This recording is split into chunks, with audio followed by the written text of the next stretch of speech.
Ați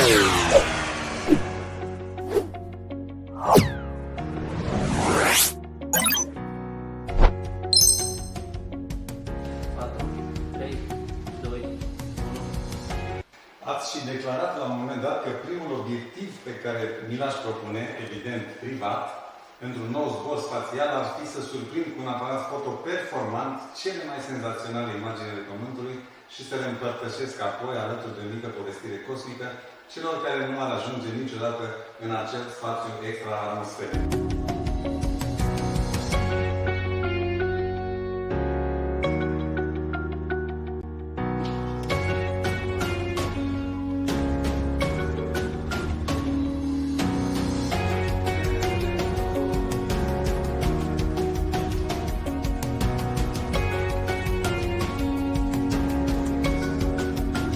Pentru că întotdeauna emoțiile sunt mai mari. În prima zi emoțiile sunt mari, nu știi ce va ieși, cum va ieși, cine intră, cine nu intră, dacă intră cum trebuie, dacă nu intră cum trebuie.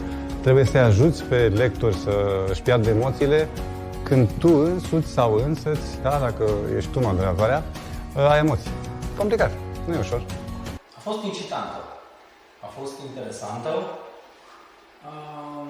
și din nou provocatoare. Ne-am bucurat de succesul și răspunsul foarte multor persoane. Nu ne așteptam să avem atât de mulți urmăritori și cu siguranță a reprezentat un etalon pentru următoarele zile, pentru că avem la ce să ne raportăm și ne-am dat seama că astăzi a fost și mai bine, mâine o să fie și mai bine și stau să mă gândesc cum o să fie ediția 2022.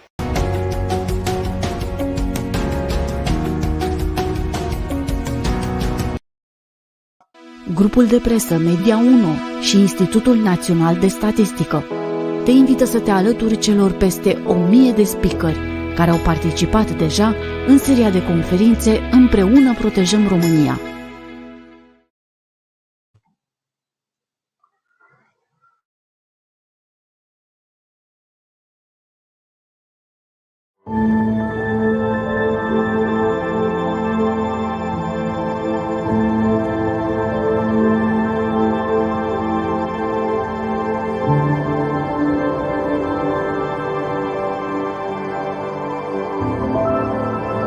Suntem într-un centru care s-a creat într-un timp foarte scurt pentru primirea pacienților pozitiv cu SARS-CoV-2 sau, cum zicem, boala COVID-19 și care este realizat în mod deosebit pentru pacienții cu simptomatologie ușoară sau care nu sunt simptomatici. Este un centru cu 350 de paturi, devine mult mai ușor gestionarea lui pentru că avem și tehnologia în spate, de la tehnologia informației până la roboți care fac dezinfecție, la roboți care pot să distribuie apă, mâncare, la roboți care pot să răspundă la unele întrebări. Deci cred că în aceste situații, chiar dacă sunt realizate pentru dezastre, tehnologia rămâne foarte importantă și vine în sprijin și poate să reducă nevoia de personal în astfel de centru. Astăzi este prima noastră zi de muncă în spitalul modular COVID-19. Elena, tu le vei da informații logistice pacienților. Amelia, tu le vei servi alimente și cafea. Iar Ron, tu vei dezinfecta secția de terapie intensivă. Și tu ce vei face, Escu? Eu voi întâmpina pacienții când vin, pentru a-i face să zâmbească puțin. Am înțeles. Hai, la treabă!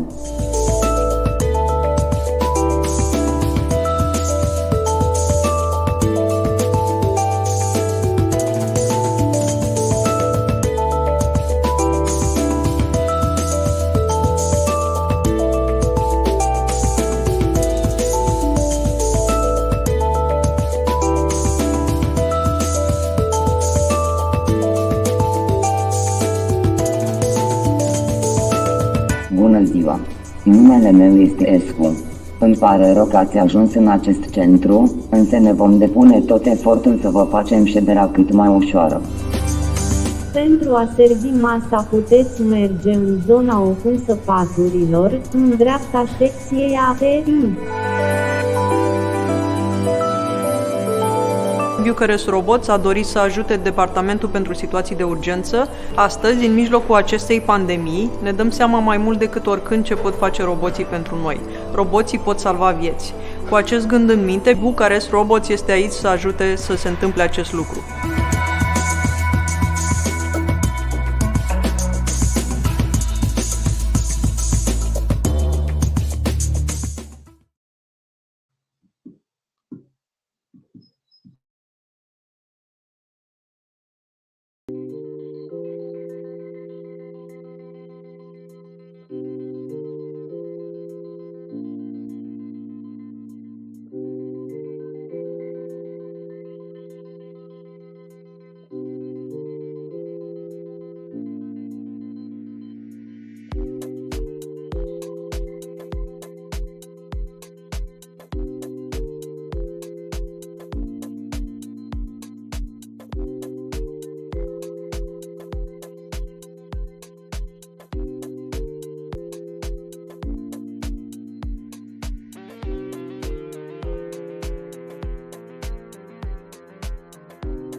Să faci un robot în 3 luni pentru un oraș ca Petrila e ca și cum ai zice, mâine mă duc pe lună. Sună cam la fel de imposibil. Dar am zis să încerc. Era o șansă unică să fac ceva cu viitorul meu. Secretul e să nu te panichezi când vezi că n-ai ce-ți trebuie. Am improvizat din materiale găsite prin depozite. Așa am făcut brațul robotului. E tăiat de mine cu flexul în laboratorul liceului. Acolo am și dormit nopți întregi. Da, până la urmă a ieșit. Am făcut robotul, cu el am ajuns la BRD First Excellence România. Într-un fel, chiar am aterizat pe lume. Important e să-ți propui ceva și să crezi în forțele proprii.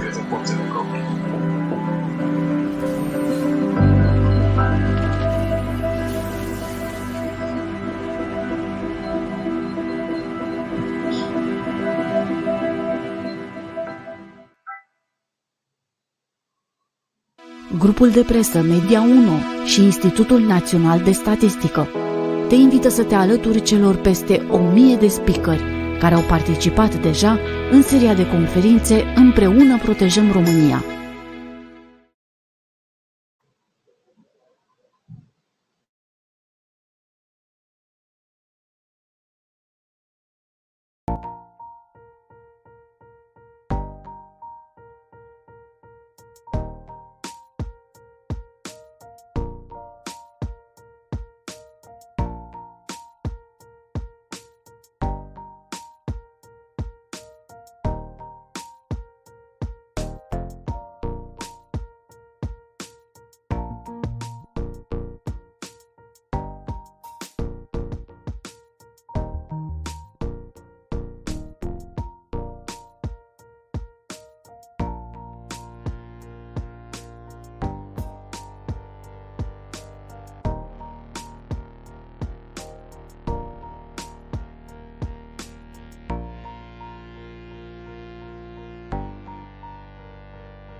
Bună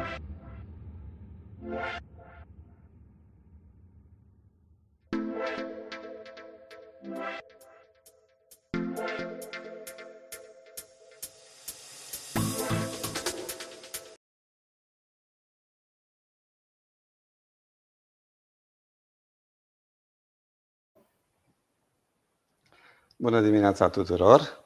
În cea de-a patra zi a concursului internațional de programare DigitalNerds 2022. Good morning, everyone! We shall switch to English in a few minutes. Stay with us.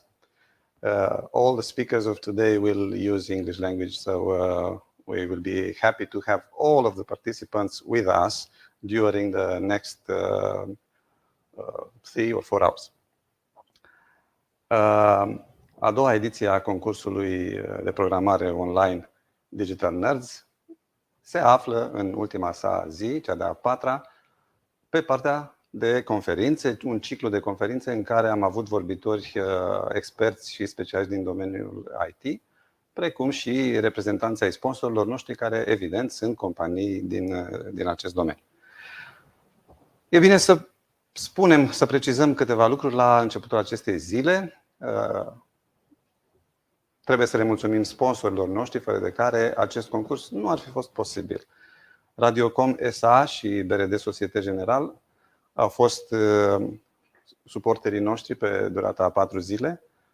Fără efortul comun al celor 3 entități, echipa noastră, formată din doar 4 oameni, nu ar fi putut fi lângă dumneavoastră. Managerul de proiect Patricia Preda, organizatorul Silvia Daniela Pohrib, mentorul tinerilor noștri Bogdan Panait și subsemnatul, moderatorul Cătălin Grosu. Vă mulțumesc tuturor celor care ne-ați urmărit în primele 3 zile și care, în mod cert, veți fi și astăzi lângă noi. Vom avea vorbitori din partea Radiocom SA. La momentul respectiv vom puncta acest lucru. Este important să știm că niciun proiect nu este posibil fără suport și suportul vine întotdeauna de la oameni care au o viziune mai largă decât granițele țării. De aceea începem ziua cu un vorbitor excepțional din spațiul european. Este fost președinte al Comitetului Economic și Social, corp consultativ al Uniunii Europene. S-a format în 1958 și este compus de obicei din parteneri sociali. Acesta este termenul pe care îl folosesc entitățile care se referă la Comitetul Economic și Social. Partenerii sociali reprezentând, evident, angajatori, angajați, organizații neguvernamentale. E bine să știți că împreună cu acești actori puteți să dezvoltați proiecte de nivel european, dacă, bineînțeles, viziunea este mai mare decât keyboard-ul și ecranul calculatorului. Este un lucru la care noi sperăm să vă conducem și în edițiile următoare ale concursului nostru. So now let's switch to English language. Let's welcome our first speaker of today, professor in charge of European Affairs at Sciences Po, Paris. Universitatea Sciences Po este recunoscută sub acest nume în Europa. Profesorul Henri Malloz, professeur Henri Malloz. Good morning, professor. Bonjour. Je ne sais pas si vous m'entendez. Can you hear me? Can you use English? Yes, but I can't say 2 words in my own language. So bien sûr. Je pouvais parler en français, mais la langue du concours est l'anglais. Donc,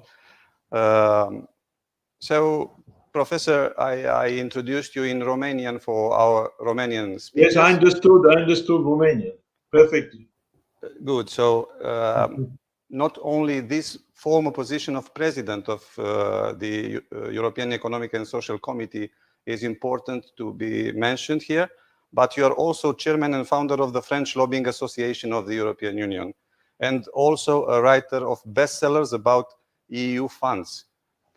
So my opinion as a journalist is that before any presentation you might have prepared, please tell our participants a few words about the opportunity to access European funds? Because most of them, during the first 3 days of this contest, have asked us about the possibility to become entrepreneurs, not only to be programmers. Just a few words. Yes. My books, my guide about the European Fund, I wrote them a long time ago. So I don't want to create fake hopes among the participants in your country, such as other countries. There is one thing. It's that's of course the European Union provides a lot of funding for all kind of ideas and projects. But the main difficulty is to get access to these funds because you have a lot of consultants. I'm not a consultant, thanks God. And a lot of consultants will tell you that this is very complicated. Come to me and I will take the half of your money for me and you will have half of others and they will charge you extra cost.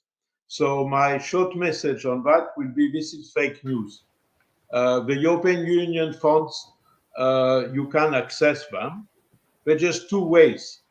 Or you go to your regional or national administration, because for 75% of the EU funds, they are not managed directly from Brussels.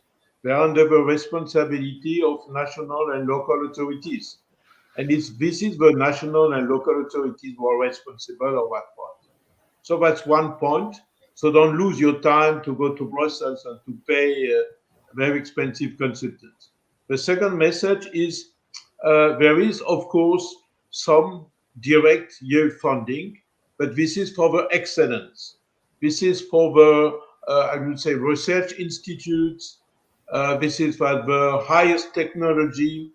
This is for sometimes some other kind of project, like in the cultural media, in the cultural activities, movies, theaters, from European perspective. But this requires excellence in terms of innovation, and excellence in the fact that you should have a European project. That means you should have European partners, you should have a real European dimension. So to be short, or you have a local project, you are local entrepreneurs, you want to develop your company or to extend your company, you want to have some incentives, go to your local or go to your national authorities. They will have a solution, and part of the solution, the money can come from the European Union, but for you, it's even not anything important that you got the funding.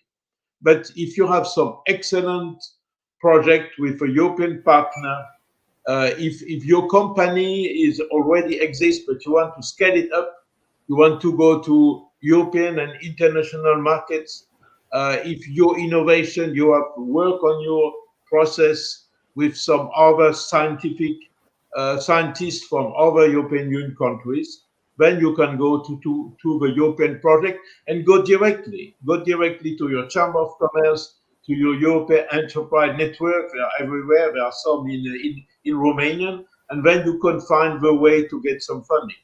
But please don't waste your money to give your money to useless consultants. That will be my message.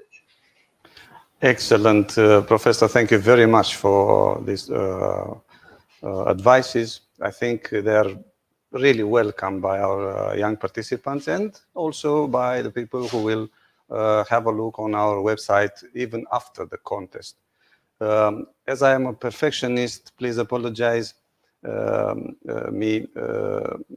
forgive me for just a small advice. I would like to have your image with the entire face. So please just change a little bit the position of the laptop or the camera. This way or this way?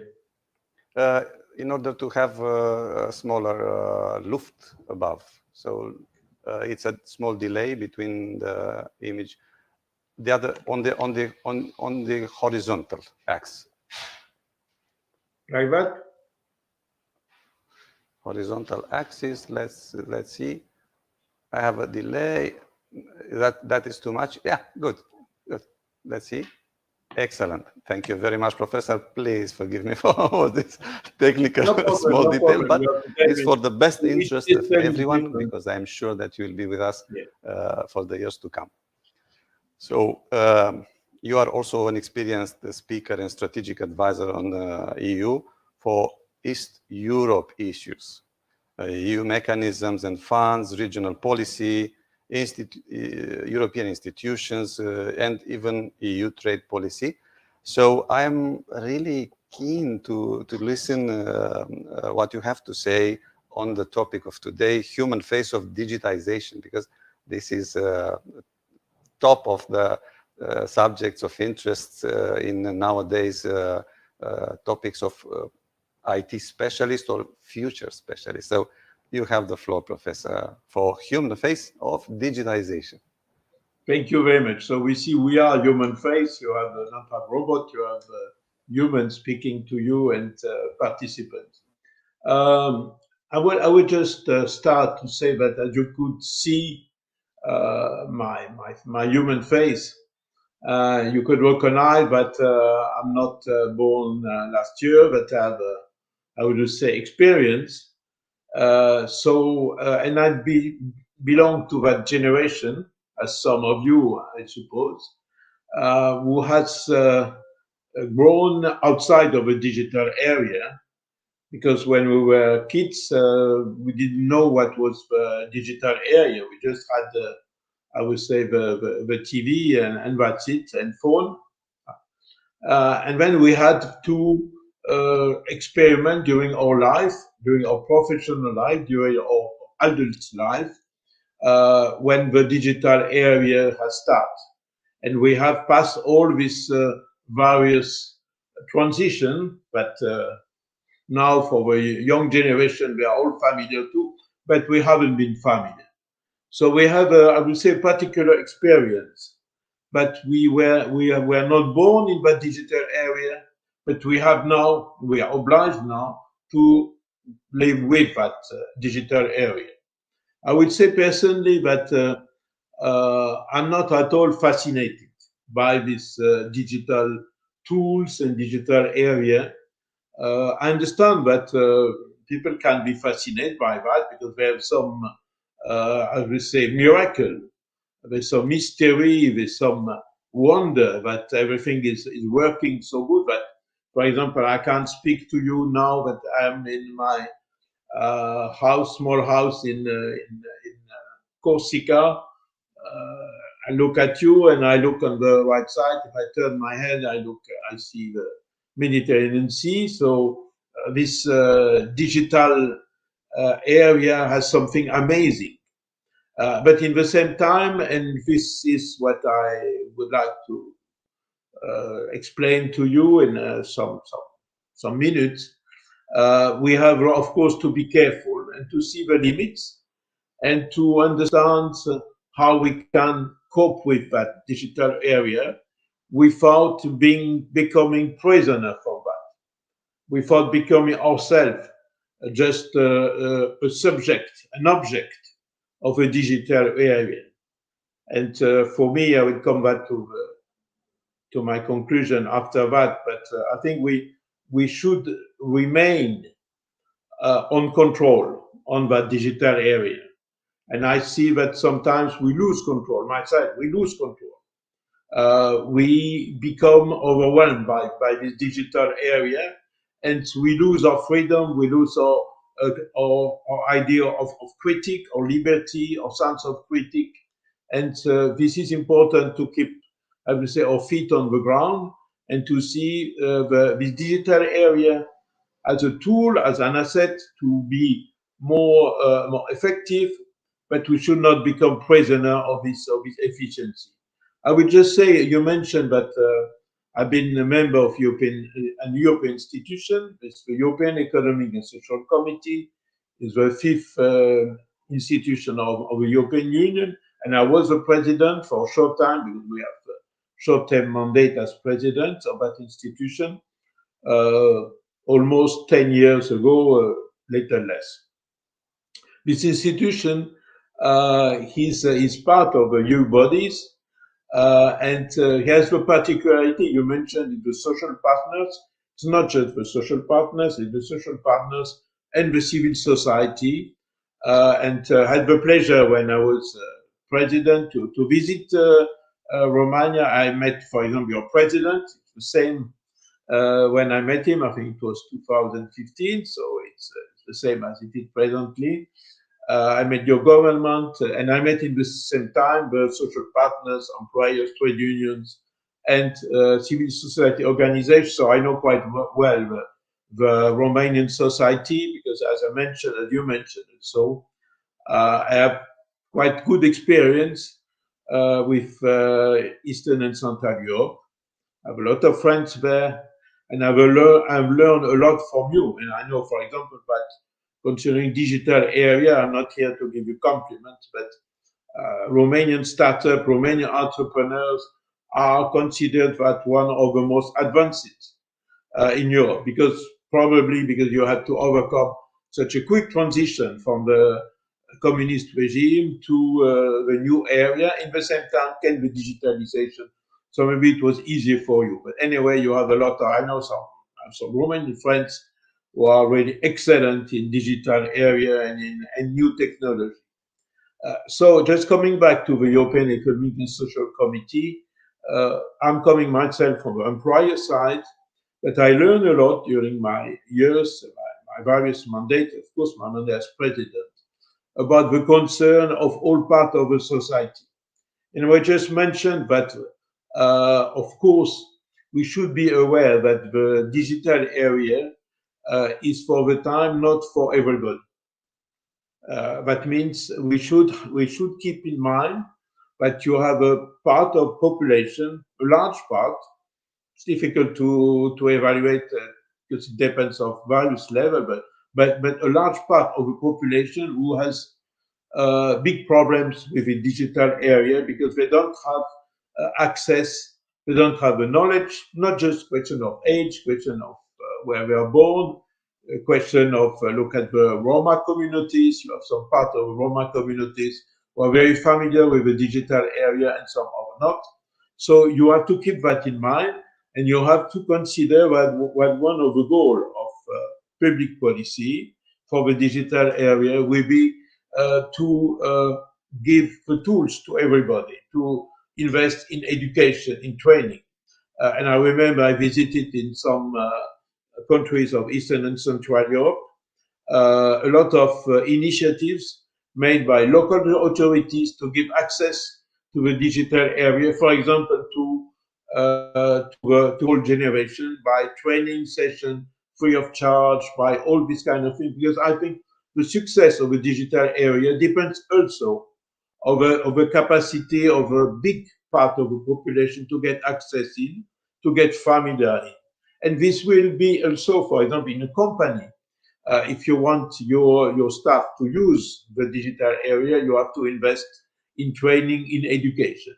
So these things I will like because it's important, but people keep that in mind. But there's a lot of people, even young people, who don't have access to that for various reasons: lack of education, lack of wealth, lack of even financial capacity to get access to the tools. And we should never forget that, and not become arrogant and think that we have these capacities and everybody has that.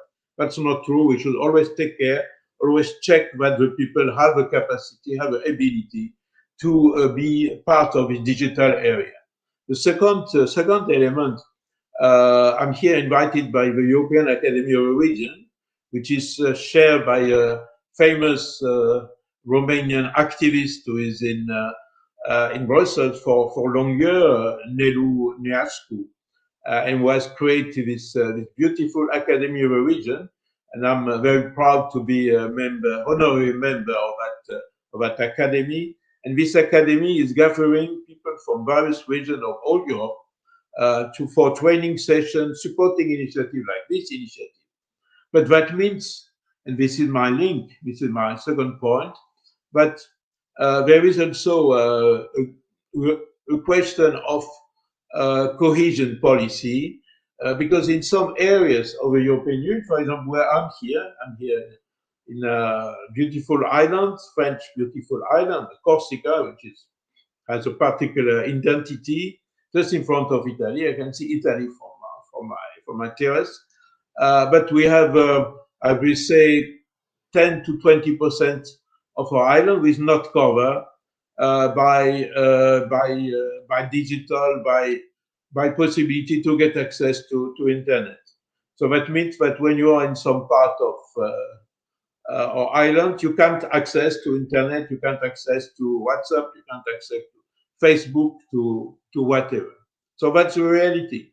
We still have in Europe some, we say, blank place, white place, without any connection, and this should be also a concern for all people who are working in digital area. So this was my first point with this question of access, depending from your situation and depending from your localization, where you are. You mentioned also, I can't remember, but I'm also chairman today, president of Association Foundation of Jean Monnet. You know, Jean Monnet was one of the father of the European Union, of European construction. We'll celebrate in some days the 9th of May, the Day of Europe. The Day of Europe, we celebrate the declaration of the French Minister of Foreign Affairs, Robert Schuman, 9th of May 1950, who has set up the basis, the essence of a European construction that we know today. It was the first construction, first element, piece of paper, piece of speech, who organized the European Union as it is today. This declaration was written by Jean Monnet, was I would say the inspirator, the creator of the European Union. So I'm very proud to be the president of that foundation. Was created by friends of Jean Monnet, by his staff, by his family. And when I was thinking of my speech today, I just read yesterday some part of his memory. And he died in 79, but he already saw this development of this new technology. And I will say that one of his words when he says about the new technology, that he say we will in the future have to consider as a priority the fight to gain autonomy from all this new technology, and I would say to gain autonomy from this digital disaster and from this from the invasion and from the invasive technology.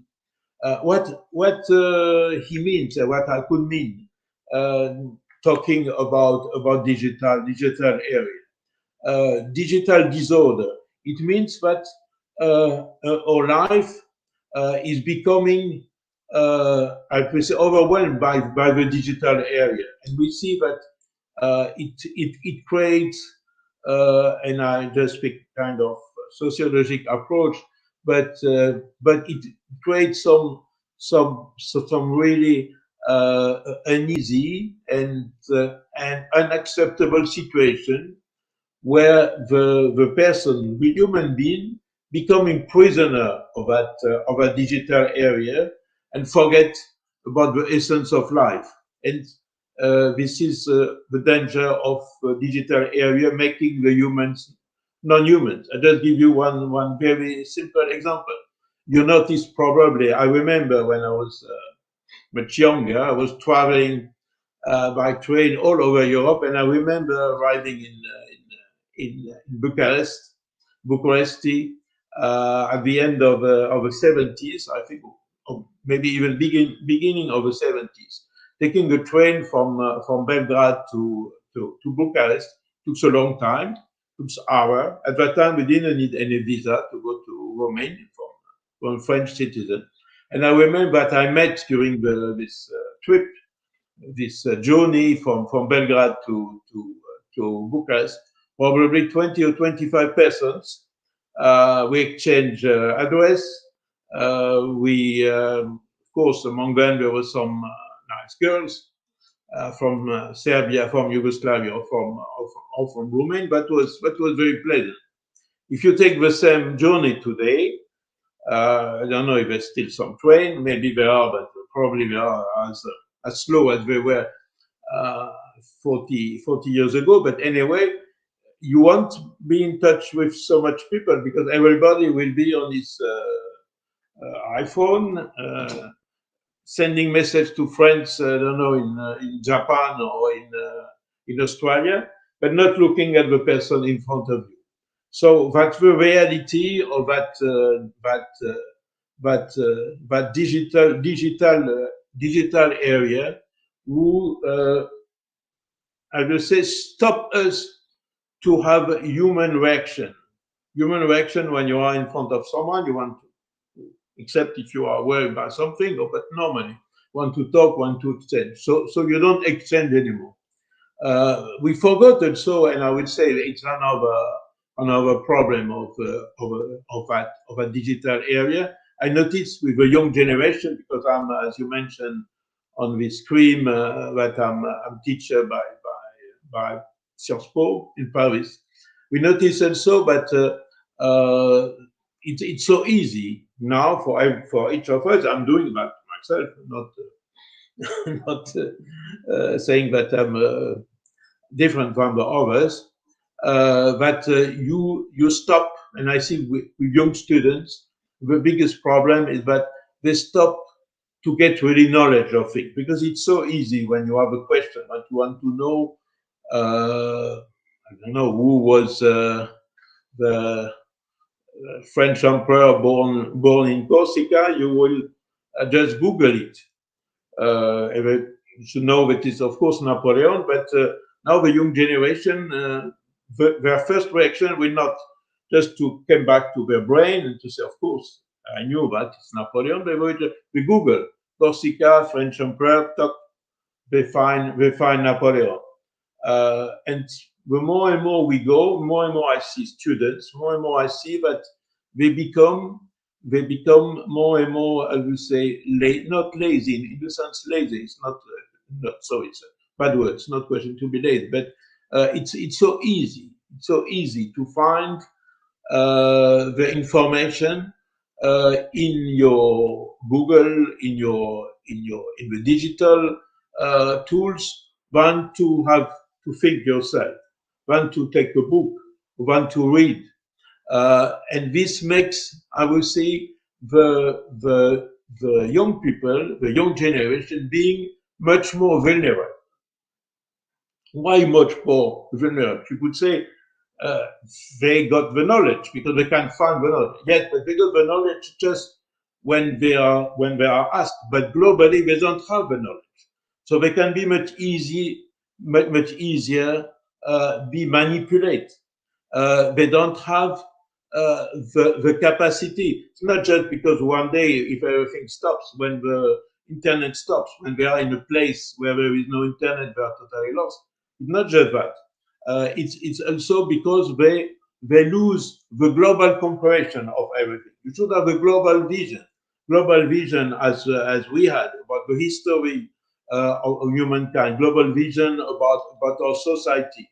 And if you don't have that, if you just have piece by piece, by checking things, you forgot this global vision. The same thing as, for example, your orientation. You have to develop your sense of orientation, as we developed during thousands of years since the humankind exists, because we have to know where I can find water, where I can find something to eat, where I can find my way to come back home. Now you will Google Map for everything, but if you don't have any Google Map, you will be lost. But also that means you lost also the sense of geographics. You lost the sense of your localization. So you see, all these elements are making you, I would say, very vulnerable, very dependent on that digital area, and you lose control. You see, sometimes when I myself check on my iPhone, I see how many hours I spend on my iPhone or on the digital, and it's growing because you have I would say a lot of requests, a lot of demands, become 2, 3, 4 hours per day, and all the hours that you don't spend to think, and you don't spend to read, and you don't spend to see your friends. So you see the danger. I don't want to exaggerate that, but I wanted just to give you some example and to see that we should all, and I make myself as in science politique, we had a special training made for all the professors by the director of Sciences Po to make us to get some autonomy, some freedom from these digital tools, and for example to stop to use Google Maps, to try to have again our own orientation system, to stop to use Google when we have to find something, to try really to take the time to think, because we have all the knowledge which come back, specifically at my age. It's sometimes not so easy, but not to use the easiest way is to look at Google. To limit the time we use all these tools and all this Twitter, Facebook, and other, to reduce that time. To have, as we say, digital-free weekends, digital-free days, digital-free holidays. And I think this is very important. Of course, I know that when you work in a company, it's something totally different. When you work in a company, I myself, I will encourage you and encourage the company to go to the digital area, to present their activities on the digital area. It's something different. It's just a tool. It's a tool to access to your customers, to access to the global consumers, to access to the global market. But for a company, starter, for as we say, digitalization, it's a way to promote your activities. It's a way to be more efficient. It's a way to, as we say, have more capacity, more ability to develop your company, to have a nice website. For example, in my Jean Monnet Association, we have just finished the development of a new website. So it's part of the civil society activities is also to be able to present where people get access easily to all information. This is something totally different. I'm not telling you that companies should get rid of digitalization, but just to tell you something, as I've been an entrepreneur and I work with entrepreneurs, keep in mind also, even you as entrepreneur, the limit of digitalization. Keep in mind that some areas people don't have access. Keep in mind that for some people it's not easy to access. First, when you create these tools, think about how to make them as easy as possible, as human-friendly possible.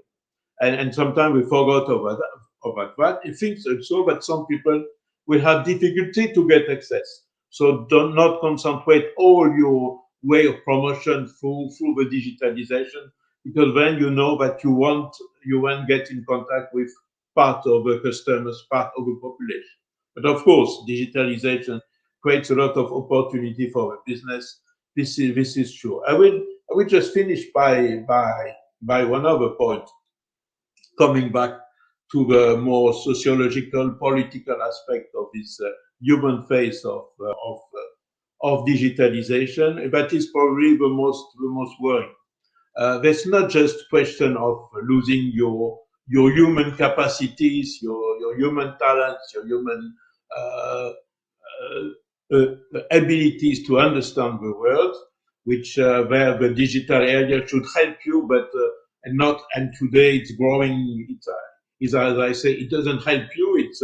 It's reduce your ability. It could reduce your ability if you don't keep control and maintain your autonomy. But my other worry, my other concern is about the content. The content of because the digital by the digital area, you are on that way using information, data, who comes from somewhere else. You know, where the GAFAs, Google, Apple, Facebook, Twitter and others, Amazon and others, are mainly US companies. And a company is a kind of institution. This technology, this digital information provider, they have their own political priorities. In the same time that you use the information of Google, in the same time that you use Twitter, Facebook, and so on, of course you put your own content, but you will be overwhelmed by some kind of ideological, how to say, globalized kind of content who may be against your own tradition, your own values, your own language. You see, we all speak today English, so we will maybe one day forget to speak our own mother language. It will be a disaster for all the elements, all the history, all our heritage. Our heritage may be in danger. So the danger also of digitalization is the fact that today, in 2022, 80% of the content of all this digital or concerning the information provider comes just from one source. This is why I'm fighting with a lot of other friends, with European Academy Region, with other Jean Monnet Association and other. We're fighting to create, I would say, European network, European companies, European digital area, which will bring European content with all the diversity of European language, the diversity of European culture, the diversity of European heritage. Because if not, we will lose our own roots. And I'm proud of my European roots. I'm proud of my Christian, Corsican, French, European roots. I don't want them to be, I would say, melt in a kind of global melting pot coming from the US or from, I don't know, one day maybe from China. I don't want that. I want to keep my own identity. And my own identity, the question of identity, is very important linked with the digital area. It's why we have to support, we have to promote European content, European information provider, European network, to give you European information. Not just that the others are bad, but the others have a political orientation which maybe we don't like, which maybe is not ours, and it's against our own identity.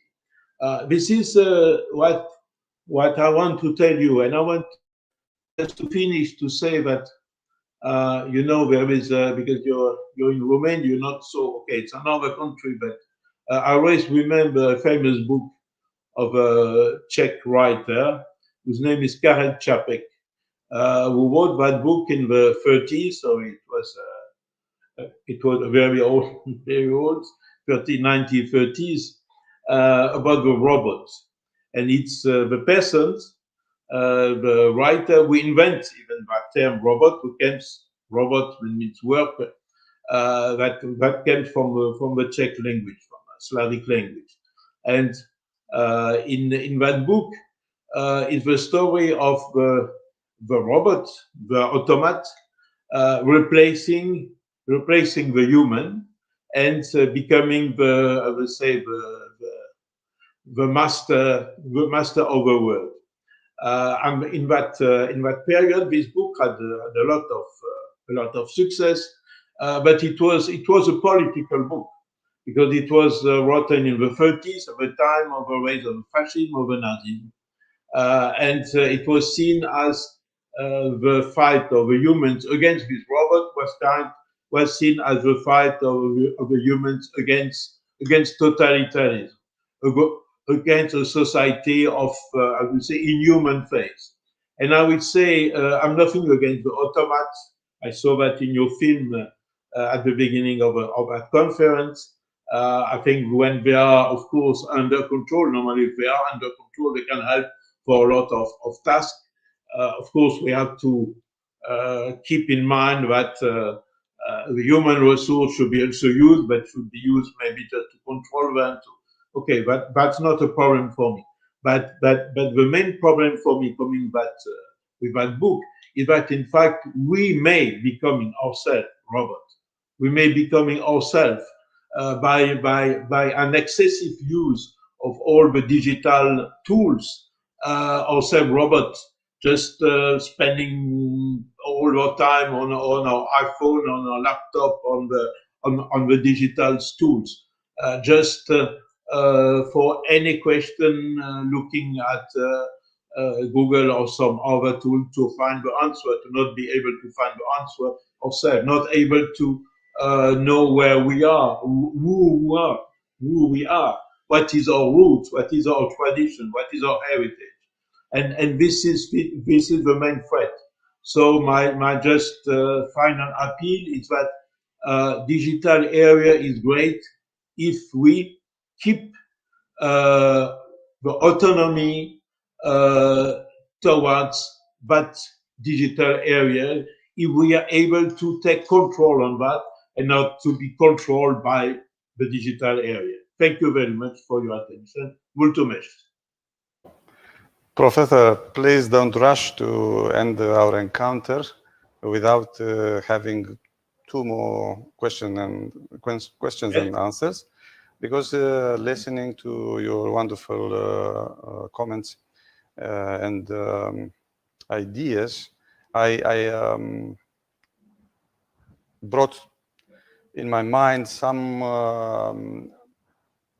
ideas from former guests in my TV program, because every week, together with this beautiful team of Digital Nerds Contest, we have a presence every week in the Romanian television landscape. And some of these guests, also specialized in IT, of course, they were bringing attention to the digital illiterates. Of course, we encourage all of them to get acquainted with the information technology. But as you mentioned, time spent on phone is growing, and youngsters have a preference to talk each other through the online medium. It's complicated to say when we should stop with that and go in real world, as the gamers say. Yeah, they always put, I'm going to RL, real world. So they keep in mind that the real world is different from the online world, two realms. What would be your advice as a professor in Sciences Po? Also, let's tell our participants that Sciences Po is a Paris Institute of Political Studies, but well known, referred as Sciences Po Paris. A wonderful establishment for education situated in Paris. We had it on the screen. How do you offer advice to your students and everybody around the world how to put boundaries between the online presence and physical presence, not to forget that we're human beings, social beings? You know, when I'm okay as a teacher in Sciences Po, but I'm teaching in other universities. Lastly, we come to the end of a university year, so we have it's the time of exams. And when you ask for students to present some work, you can really see the difference. And I always tell that to my students, and our colleagues do the same. You can really see the difference when you have someone who has a global comparison of a question, and someone who has just checked on internet, on Google or others, piece of information and try to put them together. It's totally different, because on one side you have a global comparison of a question, and on the other side you have just piece of elements who may be contradictory and who come without any comprehension. And you see the difference. But I know that intelligence artificial AI is considered that maybe be more efficient than the human one. I don't know, but I really can see the difference, and I can really see that the person who has his own reflection, his own, because you will never have the sophistication of a human brain to have a global comprehension of a problem, even with the most sophisticated artificial intelligence. And with artificial intelligence, of course, you can have, if you get access to the most sophisticated tools, you can have some sophisticated answer. But when you start a discussion, when you present the work, when you have a discussion with someone on TV and everything, you don't have the time to check with the most sophisticated, as they say, artificial intelligence. And when you switch, I don't know if you understand me, but when you present your work, the professor would give you another question. For these complementary questions, the artificial intelligence, you can't use it anymore because you're in face of someone. So when you lose your capacity, and then you see that you are totally lost. If you have used the digital just to get some information, and then from this information you have made your own piece of work, it's totally different. You can of course use digital information just to get access to some point, but your own reflection, your own point will have a global view, will have a global coherence, will be coherent, will have a global coherence. And if you don't, if you use just piece of work, piece of information, of data information, without taking time for your own reflection, you will see that immediately. So I always tell to my students, if you want to be efficient, if you want to be successful, for example, in political science, you could prepare people to be manager, to chair meetings, to be able to speak on the TV like you are doing, to be moderator, to be maybe politician. One day, artificial intelligence won't be enough, and you will be stuck, and you will not be efficient. So if you want to have efficiency, just keep in mind that keep your own reflection and limit the use of digital to just collecting data. It's okay, but then you should also have in mind what I was just saying, that try to find different kind of data, not just one. Try to have contradictory data. Try to have not to follow the mainstream information, which is very often not correct. Try to have a balance, and then have your own reflection. So I don't know if it's a good answer, but this is the way we try to explain to our students that they should make the effort for their own reflection. Professor, the second and the last questions of our today presentation. You are also honorary member of the European Academy of Regions in Brussels. This entity is known by the landscape of specialists in different areas of expertise, but less by the IT experts in Romania, because I can say that because I'm a journalist, a science journalist for 30 years now, and of course I meet them every day. So they are not well aware of the opportunities arising from being in contact with such entities. Please tell us in the end of your presentation a few words about this European wonderful entity. No, I think the interest of European Academy of the Region, not just because I'm so have an honor to be honorary member of that beautiful installation created by a Romanian person who is Nelu Neascu. Was a great person, great figure, very known in Brussels. But the fact that this is a very pragmatic organization which has, how to say, a unique network all along Europe, a network of experts, a network of professors by university, a network of with some companies, with people with a lot of experience in all the European countries.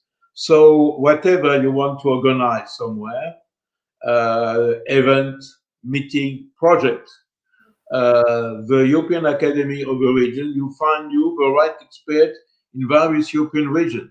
I mentioned your first question, Mr. Grosso. Your first question was about youth fund. As I mentioned, for the exceptional project with innovation, the project with a European dimension, the requirement from the EU is to have European partners. And through the European Academy of the Region, you will find immediately in some, how to say, not seconds, not to exaggerate, but some days, the right and the best experts, the right and the best academics, the right and the best universities, high schools, enterprise companies sometimes, research center to participate to your project. So it's really the best tool to access expertise, competence, and knowledge all along Europe. Human face of digitization was the topic of this presentation. We thank you very, very much, Professor Henri Malloz from Sciences Po Paris.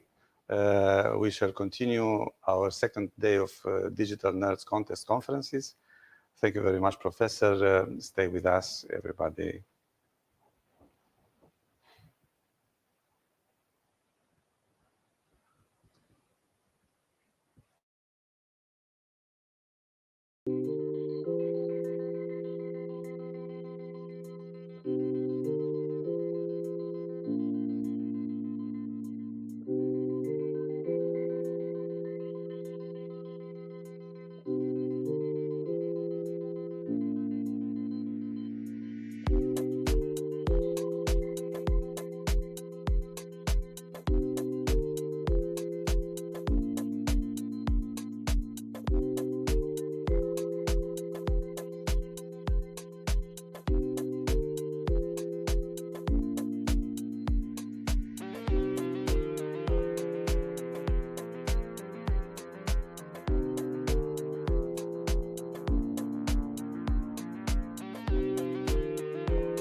Ce se întâmplă dacă mâine pierzi locul de muncă sau casa sau familia?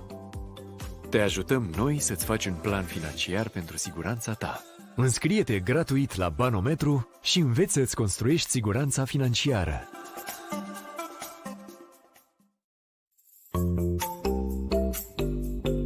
Banii se joacă de avați ascunsele cu tine? Învață să-ți planifici bugetul ca să-ți finanțezi visurile. Pentru asta suntem noi aici.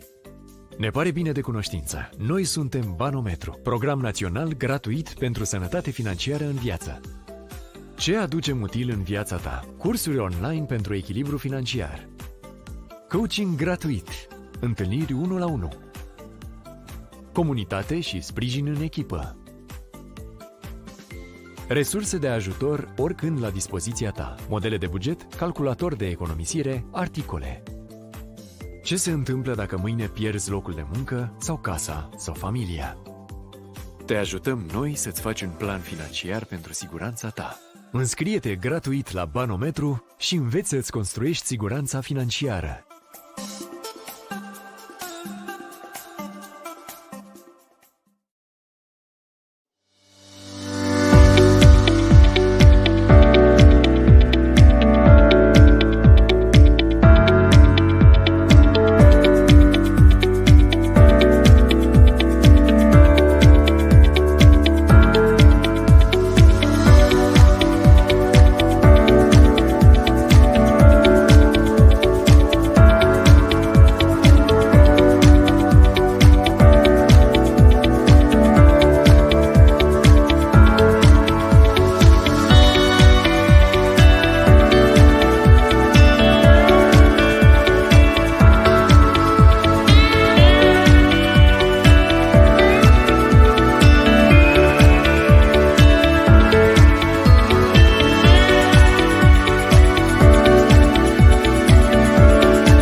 Welcome to the second presentation of the fourth day of the International Programming Contest Digital Nerds 2022.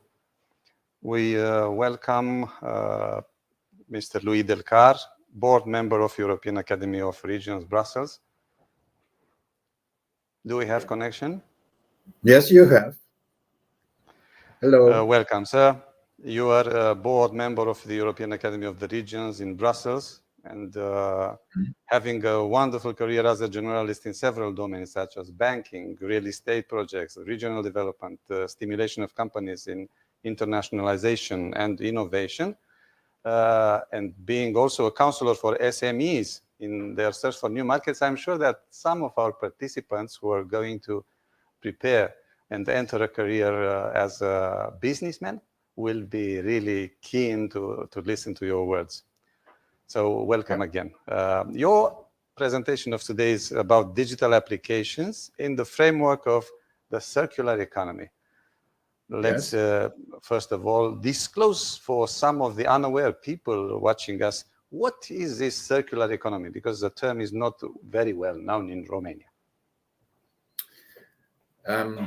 Circular economy is an idea which raised, let's say, 20 years ago. The Chinese have been the big promoters of circular economy. And it is opposite to what is now called the linear economy. Linear economy is an economy where you dig up materials out of the earth, you make products, and when the product is at the end of its life, you throw away the product. But you have to continue to dig up new materials. And it appears that the earth is not what is in the soil is ending, which means that at a certain point in time you will not be able to dig up new materials anymore. So people started to be aware of that.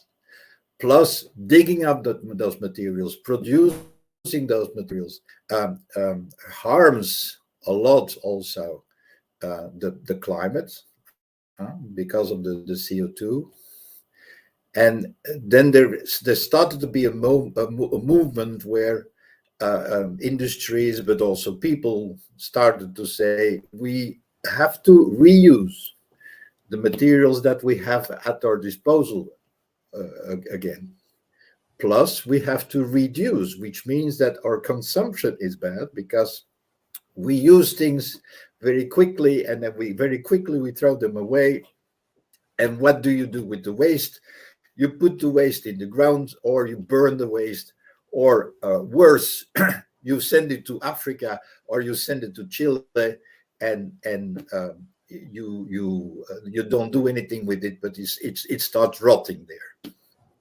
And therefore, there is this movement, and this movement is now in several parts of the world. This becomes the law. Europe, China, Canada. The US, but not so very heavy. Russia, not. I'm sorry, but a lot of countries and Africa now is moving in that direction also because they see the combination of reducing the CO2 and also seeing that what is in the earth is used preciously and is not used just like that. What you grow, for example, textile, what you grow, you use a lot of water. You should reuse the things that you have been doing again. That's circular economy. Excellent. You have a vast experience in Eastern European, Arabic, African, and Asian countries. So I'm sure that the presentation you have prepared about digital applications in the framework of the circular economy will be of huge interest. So we are prepared to assist you with the technical presentation you have prepared. Thank you very much. Please, you have the floor. Can I have my slides, please? Voila. Thank you very much. So, as I said, the digitization of the economy in all its aspects, including the Internet of Things and artificial intelligence, is promoted around the world. And it is recognized as an industry that can be deployed in places where there is no tradition of heavy industry and thus offers a solution for countries and regions in development or in reconstruction. Can I have the next slide, please? Can I have the next slide, please? Yes, thank you. The industry that is subject to my presentation, the circular economy, is also recognized as a generator of employment, just like the digital economy. But its focus is on countries and regions that have traditionally already had an industrial tissue like most European countries, and have built up a new tissue, and that are constrained to shift in order to literally survive in an era with hellish consequences for climate change. The majority of serious studies teach us that the biggest shift has to be made by the manufacturers themselves, who have to redevelop the entire design of their products in such a way that the spare parts they have produced for already existing products can be quickly reused when assembling new products. The principal motive for this way of acting is that virgin raw materials are becoming scarce in the earth, therefore unaffordable. Moreover, reusing existing raw materials is much less energy wasting and therefore closer to CO2 neutrality than continuously mining and producing virgin raw materials. Starting from our large database of articles, and I will tell you more about that, treating circular economy developments, we will try to find out how both trends, digitalization and circular economy, interact and to what extent they reinforce each other. Can I have the next slide, please? When we talk about digitization in the context of the circular economy, we will be talking about different areas. My organization, the European Academy of the Regions, has been creating a blog for about a year in which it daily translates articles from the press of various countries such as Benelux, Germany, France, Italy, Spain, Scandinavian countries, US and Canada that highlight practical applications of the circular economy. We then filtered out the applications that had a clear IT approach. And in this way, we have arrived at a ranking with 6 large domains. To illustrate, here is an example of each. The most important area of expertise is, of course, the collection and recycling of waste. And then we are not only talking about reuse of plastics, but also about urban mining, recovery of metals, reuse of textiles, and etc. The following domain is linked to this. Individuals should be motivated to return objects, such as plastic packaging, bottles, electrical and electronic devices. This often requires incentives, such as a deposit, money. An entirely new application is the creation of markets, and that's the third one, that bring together holders of materials that can no longer use them with companies or individuals who could use them, with the necessary intermediaries who transport the goods in question from A to B. The next one, the waste traders and manufacturers are often confronted with the fact that materials such as plastics and textiles come in thousands of different types, often mixed, and that neither knows who needs what and how to separate it. Big data is therefore needed to identify all those different materials, the distinctions, so that the new users know that they are buying the correct materials. Companies often want to be sure that the lifespan of objects, devices, or machines can be extended as long as possible, and that they can recover the objects at the end of their life for recycling. The means that are increasingly being used for this purpose is to rent out the devices or machines instead of selling them. Then the supplier can be sure that they will be well maintained, that he can recover them and replace them at the end of their life cycle. This closes the circle with regard to the circular economy. Not all materials that are recovered can still be used for their original destination. aluminium, and zinc, for example, are infinitely recyclable. Lithium and the other battery materials also, but not many plastics, not always building materials.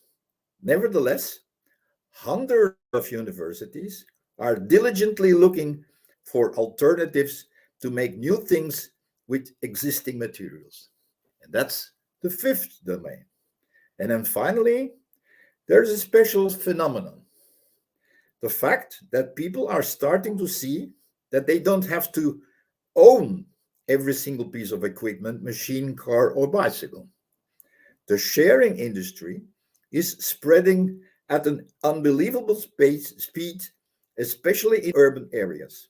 This increases the use of appliances so that they are really at the end of their life when they are thrown away, and so that the owners do everything they can to recover or recycle as many pieces as possible.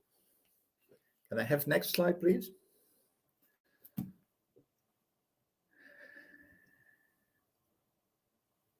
So let's start with waste management, the first.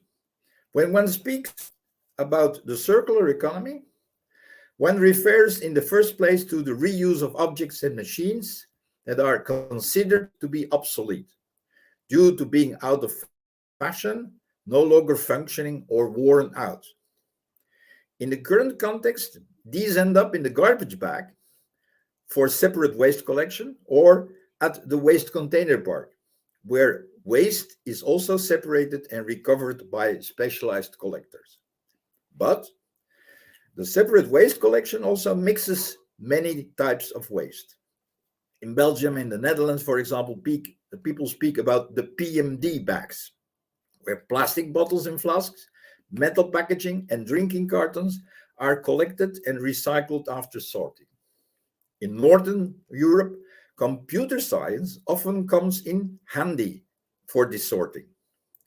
The first waste sort machines that come on the market were often still mechanical. They sorted metal magnetically and sorted of waste by rotary screening machines. But the next step is then optical sorting, whereby the various materials were optically recognized by cameras and mechanically separated. And nowadays, and you can see you have already many examples of different companies. Companies can be found that combine mechanical and optical means with artificial intelligence and robots to do separate waste sorting for plastic, packaging, scrap metal, construction and demolition of waste, and wood. And then the last picture is the optical recognition of raw materials also play a role in the construction business. A Dutch invention to separate concrete into raw materials reduces material use and saves containers of CO2. The urban miners of the Dutch company New Horizon now want to find more places to set up these concrete machines and are looking for municipalities and regions that can help. Ultimately, the goal is to make the invention big worldwide. Next slide, please. The world's first automatic textile recycling facility is built in Malmö, Sweden. The facility, which uses optical sensors to identify different textile types, has been opened in summer 2020. The project marks the third phase of the Swedish innovation platform for textile sorting and comes after a successful pilot period in Avesta, Sweden. The next picture is the same applies to separate waste collection. From 2025 on, the first 30 large cities in Holland, in the Netherlands, must have emission-free zones. And this creates a number of challenges for carriers who frequently visit these zones. This also applies to waste collectors and recycling companies, but with the development of new collection models and digital technologies, the clean city center is getting closer and closer. Why? The waste collection company of German origin that is active in the Netherlands, PreZero, works with containers equipped with sensors in some places. These sensors send a signal when the container, the bin, is almost full, letting the company know that it can pick up the container. This prevents vehicles from turning out to pick up a half-empty container, which can happen unforeseen during holiday periods, for example. In the Dutch city of Arnhem, the first results are positive, and the number of kilometers driven have been reduced considerably. Can I have the next slide, please? The second issue is digital incentives. A second series of waste applications where ICT comes in handy is to encourage citizens to deposit waste that can be collected separately. This is often, but not necessarily, accompanied by some type of incentive that is given to the citizen in the form of a digital voucher or bill, with which discounts are negotiated from local merchants. So the first, for example, is in Belgium, in the city of Antwerp. That city is encouraging in this way its residents and the tourists that visit the town to keep the streets clean by using outdoors waste cans. Click, a new application in the Belgian port city of Antwerp, encourages residents and visitors to throw their waste in the dustbin outdoors as well. By scanning the packaging, one can save digital coins that one can redeem at local merchants. And then Romania, and soon also Moldova, is focusing on the toxicity of e-waste and wants to recover this. Shops who sell the devices and appliances, computers, phones, agreed to take them back and to work on the recovery. This is not different from other EU countries, but the difference lies within the incentive in order to stimulate citizens to bring in their old appliances. In Romania, a program Scrap for Appliances, Rabla pentru Electrocasnice, has been implemented. Romanians receive vouchers, which can be used in stores in exchange for old appliances. The same program could be launched in Moldova, and the value of the ticket will be up to 2,000 lei, depending on the energy class of the product. The Scrap for Appliances aims to encourage Romanians and Moldovans to replace their used appliances with energy-efficient, less polluting ones. And I have the next one.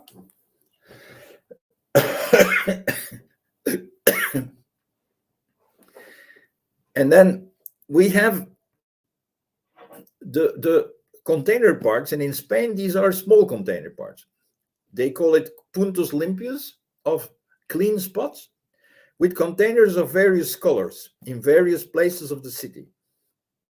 And it encourages its citizens to drop their waste over there in a separate way.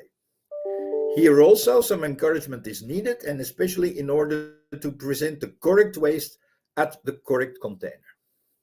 So the company who does this has started to experiment, and they did this in Sant Boi de Llobregat. This is a town of 84,000 inhabitants located in close to Barcelona. Sant Boi is not Spanish, it's Catalonian. And they have received yellow containers capable of recognizing the waste that should be thrown in them and warn the citizen if he or she is doing it incorrectly. What differentiates them from the rest of the containers is an electronic ring located in their opening that collects the information of the product through their barcodes. And about 24 hours after the citizen has used the technological ring, they will receive points and can spend them. And then the second picture is in Belgium and Germany and the Netherlands and Sweden. Glass, especially beer bottles and cola bottles, are recovered, rinsed, reused by the producer. And this producer asks an amount upfront when you buy it to be able to do this. This is called a deposit. And the customer can recover that deposit by returning the empty glass. This often happens in supermarkets. In the past, they had to hire personnel for this, and that costs money. So there are companies that now have machines produced that optically recognize the bottles for deposit. They issue a voucher, which can then be deducted from the next purchase in the supermarket, and everybody is winning. And France even goes one step further, because they do it even with recycled plastic bottles. Can I have the next one, please? This is a very special one. Creating digital marketplaces is one of the most frequent and lucrative initiatives of startups because of the interest of many investors. And they all look at Amazon. So we see a lot of companies starting to do an Amazon for recycled materials. You have to know, for example, that there are 80,000 different plastics. So you need computer and computer science and the use of big data to manage this in a proper way. Siemens is a Dutch company that created a platform in order to bring producers of waste together with users of waste for new applications. Moreover, they also organize the transport between the two. Saving more waste streams from the incinerator, that is its mission. The startup, founded in 2019, ladies and gentlemen, uses technology and smart logistics to help companies recycle residual flows such as coffee grounds, oranges, and oil. Siemens developed a platform for fine-grained waste flows. This allows them to match companies that have to get rid of their waste with parties that want to do something with that waste. The parties themselves choose the location and the time. It's a sort of Tinder, but then for waste. Can I have the next one? This is probably a brand that you know already, and I don't know whether you know that, but it is Lithuanian. The marketplace that grew most in the past 2 years is one of second-hand clothing. For years, there were, like cat and dogs, luxury brands did not want to know anything about the second-hand sales of their clothing and accessories. Too little control, too little exclusive, too much mothball smell. But that time is over now. The Lithuanian platform, Vinted, has been the driving force behind the change in purchasing behavior, which has now reached such proportions that more second-hand clothes are sold over the virtual counter than new ones, and that the big brands have to adapt. A Boston consultancy study estimates that the industry's annual growth rate at 12%, and in that context, the 3% growth of the normal luxury segment appears very small. And so you have Vinted, but you have many others now. There is Real, there is Depop, there is Grailed, there is Vestiaire Collective. They are platforms for second-hand luxury goods. Can I have the next one? And then we have two that wanted to be an Amazon of their sector. There is Circular in Motion, and that is a startup that is based in Amsterdam, but it is not Dutch. It is only based in Amsterdam, but it's Europeans from various nationalities who created a revolutionary e-commerce platform where their professional expertise and their environmental values are combined in one system. Trading recycled materials safely and reliably only, that is the promise of Circular in Motion. The company aims to become the Amazon of renewable materials.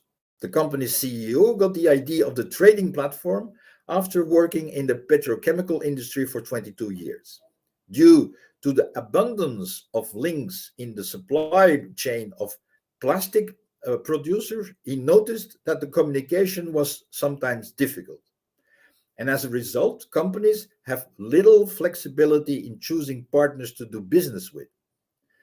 With changing European regulations on the way, whereby producers are obliged to use proportion of recycled material, forced, it is becoming increasingly relevant that buying and selling parties find each other. And they produced a blockchain application where the selling party can only offer renewable materials that are certified as such.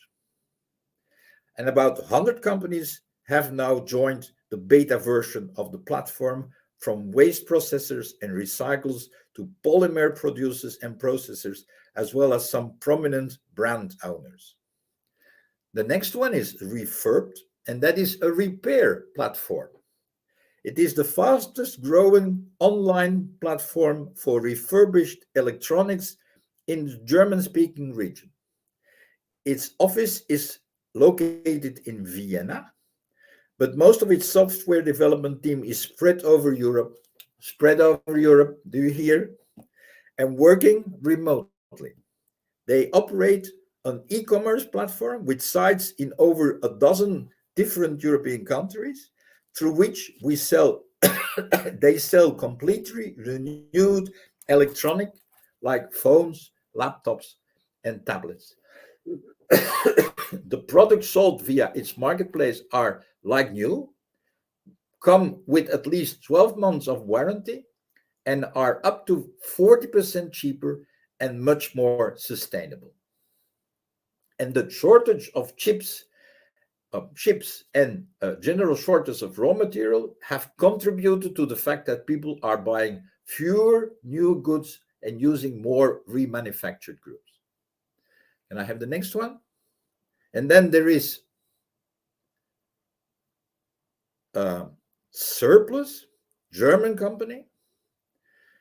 And that German company, that German company is very much supported by state subsidies. It has 10 employees and around 1,000 users who are registered on the platform, and the number is increasing. The company is still living on investor and subsidy funds, but investors firmly believe in Surplus. They aim to be a professional procurement platform for plastic and all recycled plastic materials. And then finally, it started to become also in governments, environmentally conscious governments that try to link discarded utensils with companies that want to keep these materials in the cycle.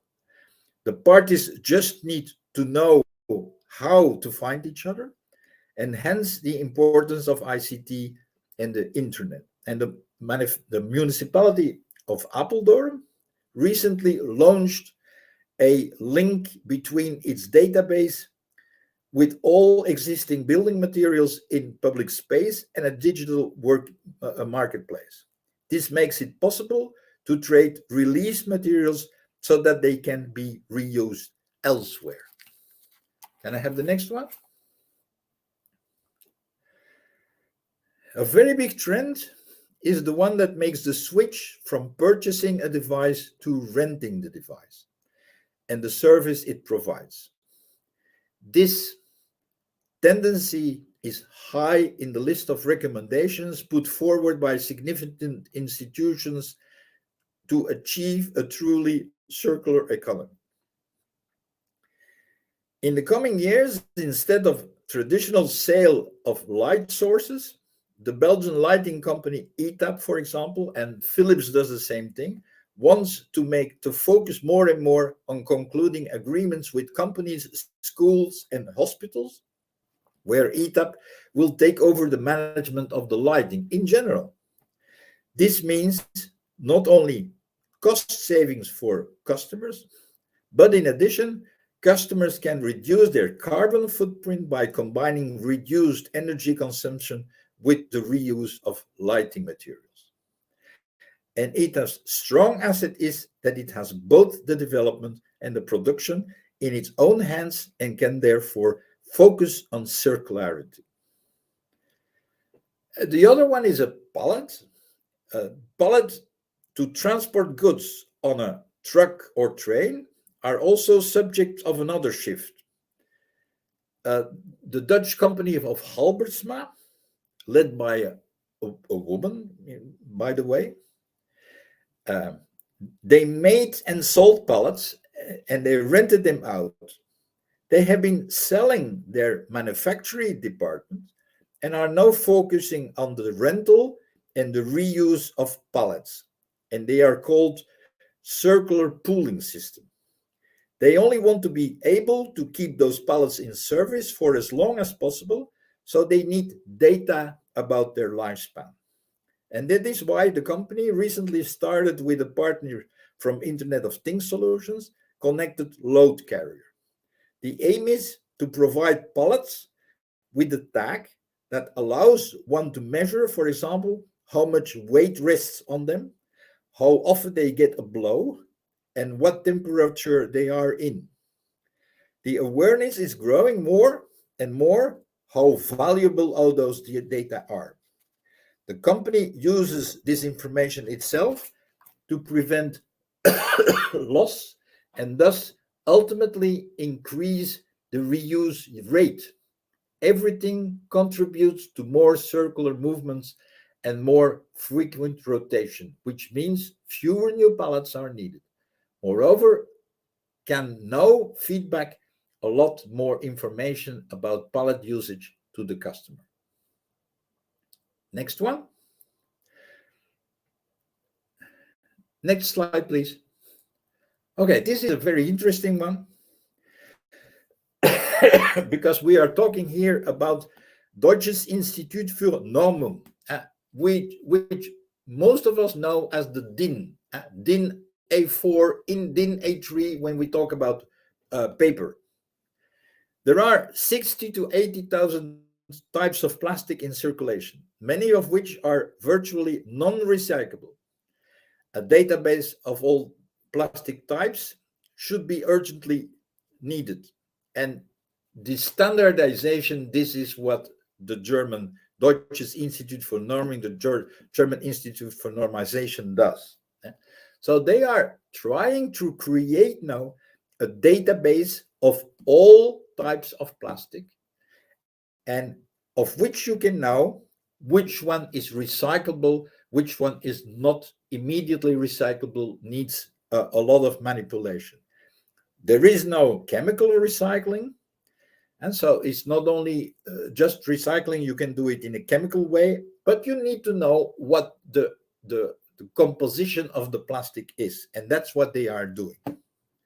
And there is ICIS recycling supply tracker.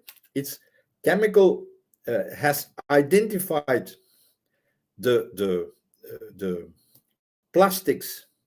Around 20% of global recyclers currently produce polymers as an output of their chemical recycling facilities. And the ICIS recycling tracker is updated with new projects and project development as they happen. Less than 30% of the projects are currently operating at a commercial scale, but over half of the plants identified are expected to start in the next 3 years. Next one.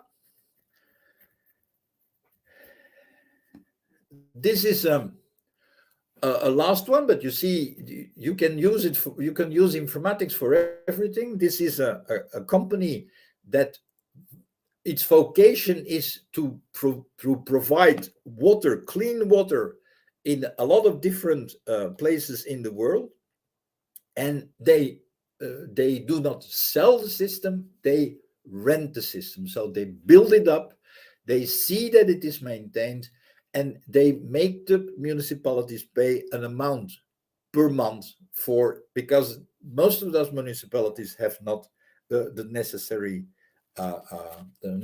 money to do the entire investment. But they need a monitoring system, and there comes informatics and consumption, water pollution, leakages, purification, quality of the drinking water. This is a very important part of the game. Fifth one. Can I have the next slide, please? Oh, guys, this is something that you will recognize probably, because this is in housing, and you start to see that in housing, more and more houses will be printed in 3D with renewed materials, with recycled material. There is the whole technology of 3D printing, which will focus fully on the reuse of plastic and even building materials. This allows new objects to be printed. There is, of course, the energy that the printers consume that should be CO2 neutral, but the printing materials to be used are circular in any way. Can I have the next one? The Finnish Betolar supplies an alternative to cement. Concrete is a very good product. It is strong, safe, financially interesting, and lasts a long time. The only problem is that it is not sustainable as in environmental friendly way. Betolar now mainly use blast furnace slag from the steel industry instead of cement. And as a result, they do not have to tap new raw materials. So there again, this is an innovation that tends to reduce CO2, but that requires, of course, a lot of databases and data so that they know where to get the slags. And you say, yeah, but this is metal industry, this is steel industry. There always will be steel industry. We should not be naive about that. In Antwerp, there is a triple helix that wants to build a factory to process polyurethane foam originated from, among other things, discarded mattresses into chemical basic components such as insulation panels. The factory will operate in a fully circular manner and will provide with its own energy needs. It is a group of Belgian engineers whose goals it is to have a genuine impact on transition towards a more sustainable economy. And there again, you see a lot of ICT impact. Next one, next slide, please. We're almost there. Reusing materials requires new technologies and processes. Examples of these opportunities are not lacking. There is a Spanish company, Preco, and its chemical recycling system for plastics that eliminates toxic additives and reduces the progressive degradation caused by the current mechanical recycling. The Spanish recycling company is located in Toledo. And then even in Dubai, the company Degrade in Dubai collects, pulverizes, and converts old plastic bottles into recycled polyester yarn. They make t-shirts, jackets, caps, and face masks from this sustainable material. But of course, they have to collect the sustainable material. So they have to know where it comes from and what it is made from. And there, again, you need informatics. Can I have the last one, please? Next slide. And this is sharing. And you can see there is a lot of different types of sharing. There is sharing of cars. And Go More, for example, is one sharing system that is a Scandinavian sharing system. There is a system for bicycles in Barcelona. The funny thing is that the country where everybody uses bicycles is Holland, but it doesn't work in Holland because they have their own bicycles. Another type of sharing cars, the most famous one is the BlaBlaCar, where people share their cars and they do some carpooling. And so they drive somewhere and they see that people want to go in the same direction. And the funny thing for BlaBlaCar is the BlaBlaCar is an identification of how much is talked during the trip. You have blah and you have blah blah and you have blah blah blah. Blah blah blah means that people talk all the time during the trip. And then the last one is an app. I have not been talking about food because food is totally different, but I want to indicate one app. It's a Danish startup that connects people in major European cities with shops that provide unsold food. With the help of the app, one can buy surplus fruit and vegetable breads and cakes, as well as leftover food from restaurants, bakeries, hotels at the end of the day. So the food doesn't have to be thrown away. People who come from especially young people, I know a lot of young people in Brussels who look at the end of the day at 5 o'clock where they can get some food they don't have to make, and they go to a restaurant and they buy the food at a very reasonable price. Can I have the last slide, please? No, just next slide, please. Next slide, please. So when you want to know something about agriculture and the waste of food products, I invite you to read my article that is indicated there. Can I have the next slide, please? Next slide.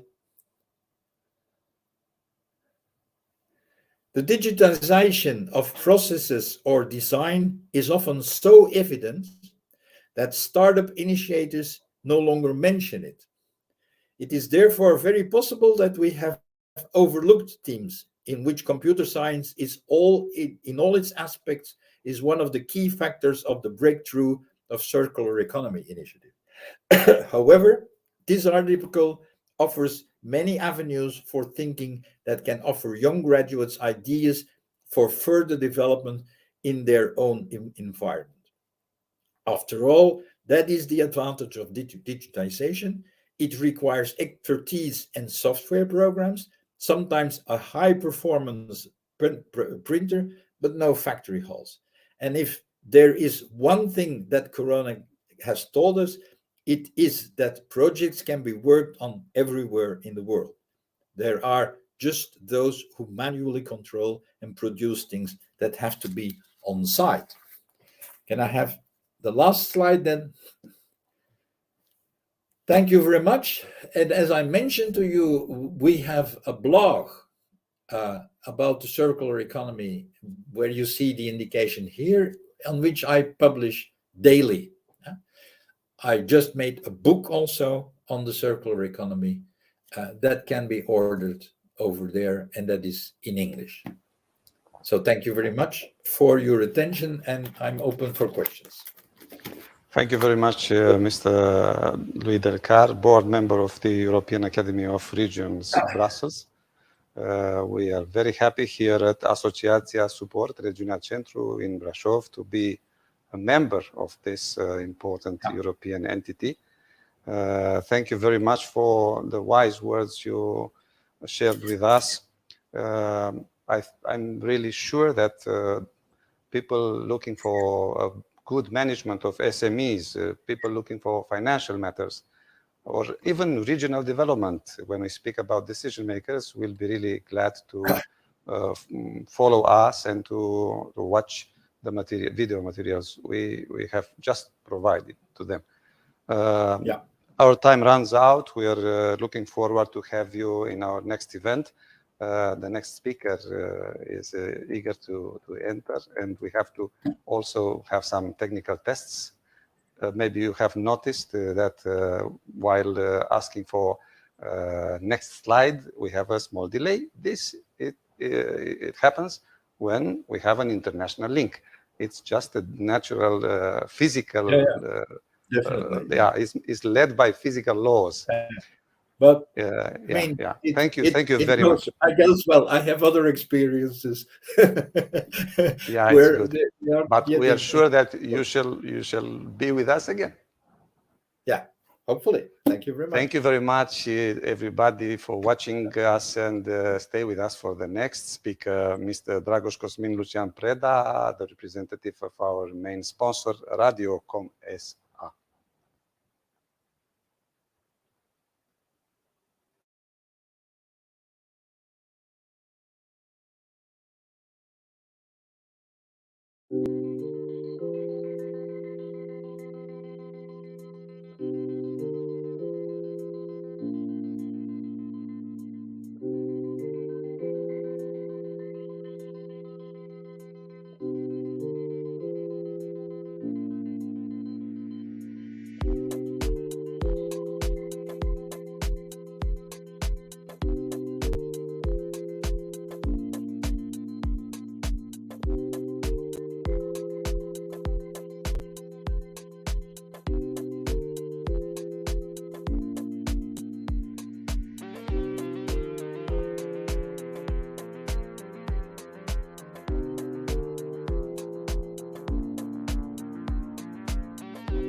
Grupul de presă Media 1 și Institutul Național de Statistică te invită să te alături celor peste 1000 de speakeri care au participat deja în seria de conferințe Împreună protejăm România.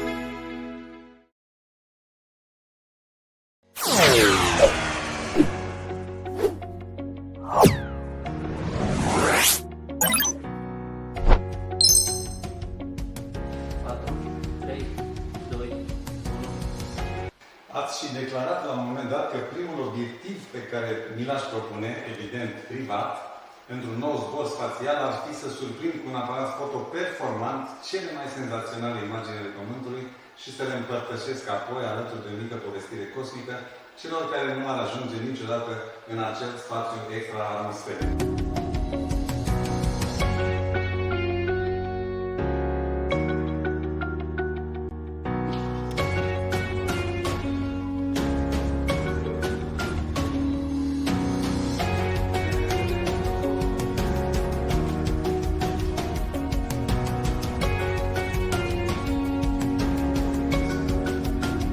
Pentru că întotdeauna emoțiile sunt mai mari. În prima zi emoțiile sunt mari, nu știi ce va ieși, cum va ieși, cine intră, cine nu intră, dacă intră cum trebuie, dacă n-a intrat cum trebuie.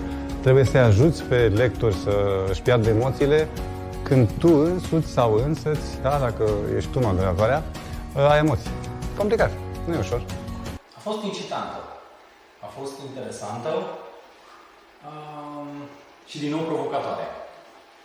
Ne-am bucurat de succesul și răspunsul foarte multor persoane. Nu ne așteptam să avem atât de mulți urmăritori și cu siguranță a reprezentat un etalon pentru următoarele zile, pentru că avem la ce să ne raportăm și ne-am dat seama că astăzi a fost și mai bine, mâine o să fie și mai bine și stau să mă gândesc cum o să fie ediția 2022.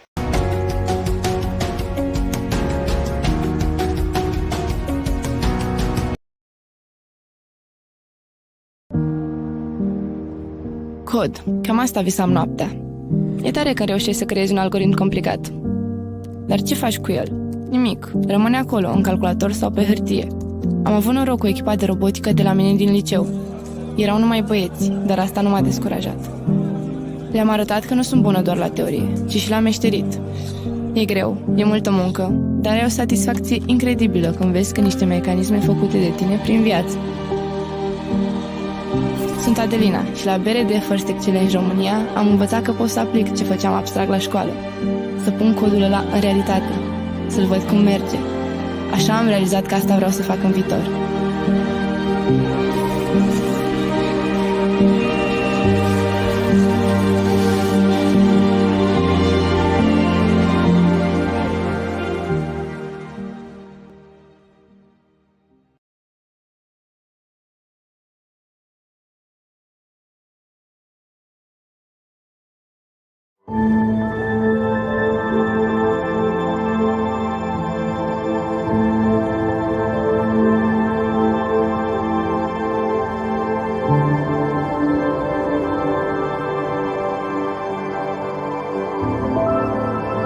Suntem într-un centru care s-a creat într-un timp foarte scurt pentru primirea pacienților pozitiv cu SARS-CoV-2 sau, cum zicem, boala COVID-19 și care este realizat în mod deosebit pentru pacienții cu simptomatologie ușoară sau care nu sunt simptomatici. Este un centru cu 350 de paturi, devine mult mai ușor gestionarea lui pentru că avem și tehnologia în spate, de la tehnologia informației până la roboți care fac dezinfecție, la roboți care pot să distribuie apă, mâncare, la roboți care pot să răspundă la unele întrebări.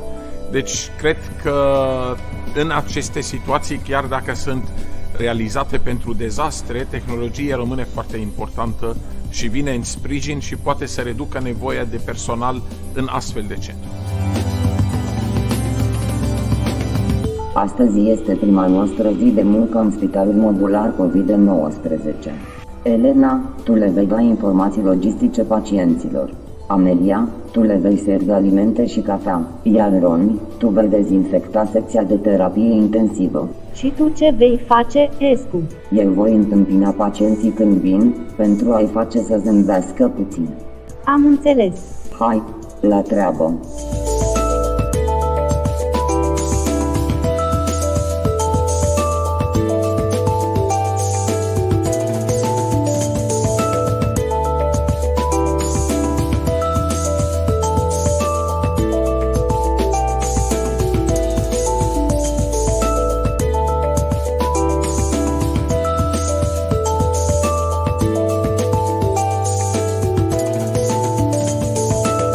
Bună ziua! Numele meu este Escu. Îmi pare rău că ați ajuns în acest centru, însă ne vom depune tot efortul să vă facem șederea cât mai ușoară. Pentru a servi masa puteți merge în zona opusă paturilor, în dreapta secției ATI. Bucharest Robots a dorit să ajute Departamentul pentru Situații de Urgență. Astăzi, în mijlocul acestei pandemii, ne dăm seama mai mult decât oricând ce pot face roboții pentru noi. Roboții pot salva vieți. Cu acest gând în minte, Bucharest Robots este aici să ajute să se întâmple acest lucru.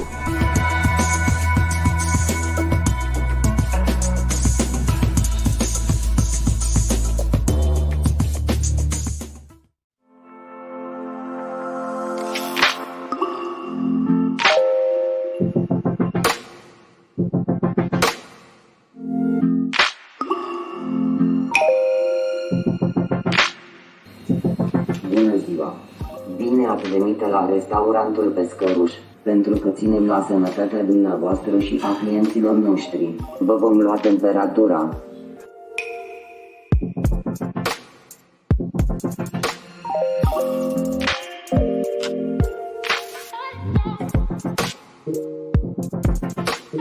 Astăzi avem un meniu minunat torceag, la felul 2 o saramură de crap, iar ca desert vă recomand o porție de papanaș.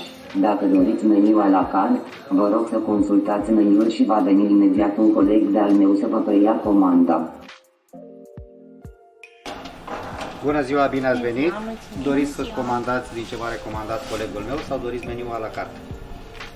Eu aș dori ce mi-a recomandat Escu, storceag și papanaș. Iar eu saramură și papanaș.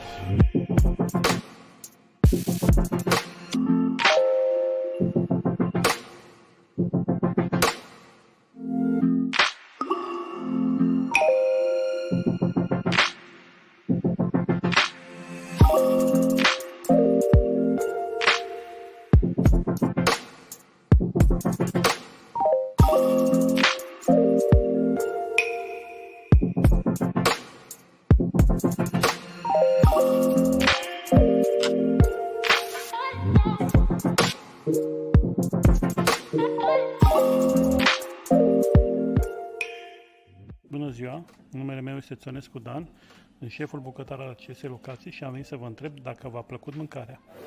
Delicioasă, totul a fost rău.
Îți dorești o carieră în domeniul juridic, economic sau în comunicare și relații internaționale? Universitatea Danubius te așteaptă cu programe de licență și de masterat, perfect adaptate la cerințele pieței muncii naționale și internaționale. Înscrierile au loc în lunile iulie și septembrie la sediul universității. Absolvenții de bacalaureat care au peste 9,30 media generală nu plătesc primul an de studiu. Mai multe informații găsiți la www.univ-danubius.ro.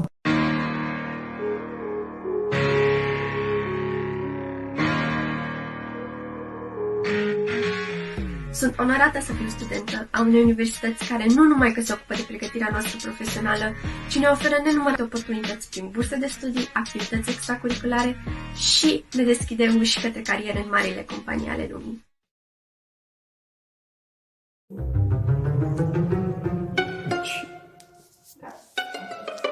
Mă gândeam la... De la capăt. Așa, gata. educativ, aș zice, mai loc de educație. Cum te-ai simțit în Edison Urban Camp și de ce?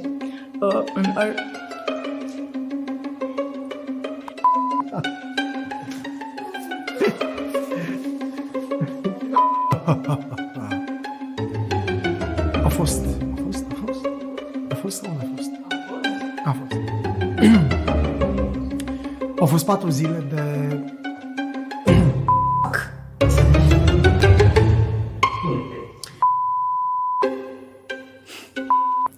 Bă, m-am gândit la asta. Edison Urban Camp a fost pentru mine, în 2 cuvinte, educativ. Deci doar într-un cuvânt. Orice cuvânt, dar doar unul. Gata, mi-a venit. Cred că Edison Urban Camp pentru mine într-un cuvânt ar însemna dezvoltare. Bombă!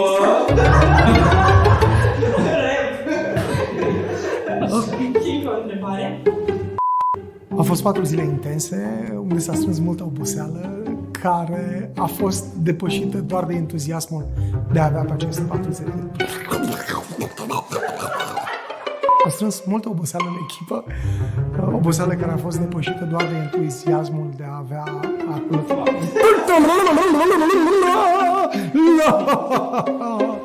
Ok.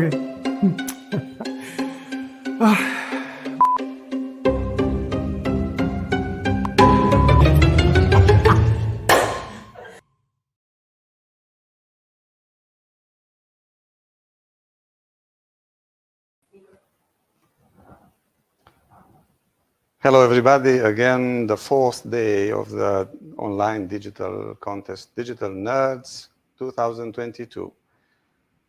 The last speaker of today will be Mr. Dragoș Preda, CEO of Radiocom SA, the main sponsor of our event.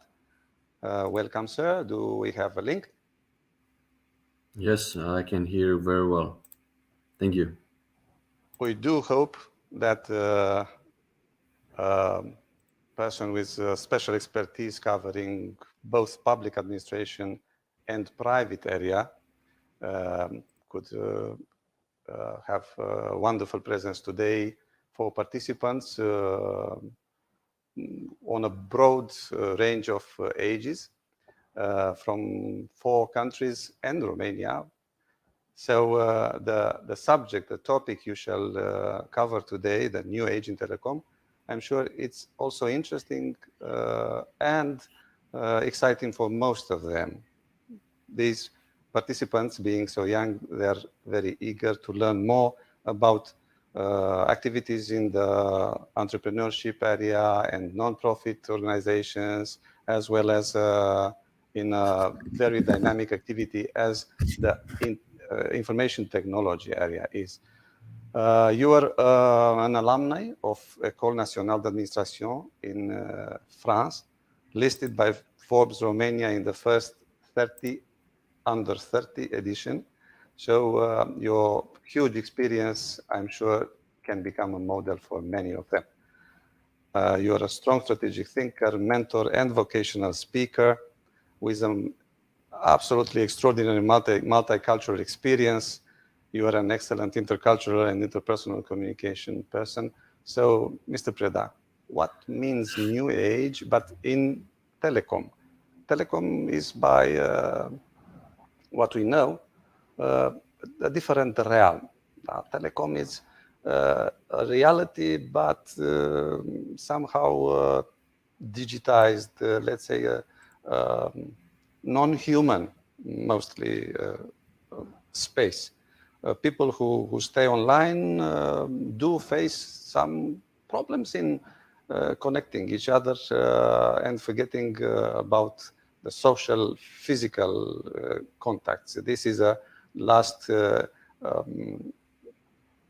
idea of what our speakers in TV programs, here in the conferences of Digital Nerds have come about. It's good to see you at least. It's been a while since we last saw each other, and since we last met each other face to face. I do hope it will happen soon. You're a dear friend, and I very much appreciate you for what you do and for your perseverance in promoting education and in promoting innovative methods to in fact to conquer this world that we live in. Yes, telecom generally, people say, oh, it's all about cables, and that's all. Everybody talks about digital transformation, but nobody talks about how you can reach people.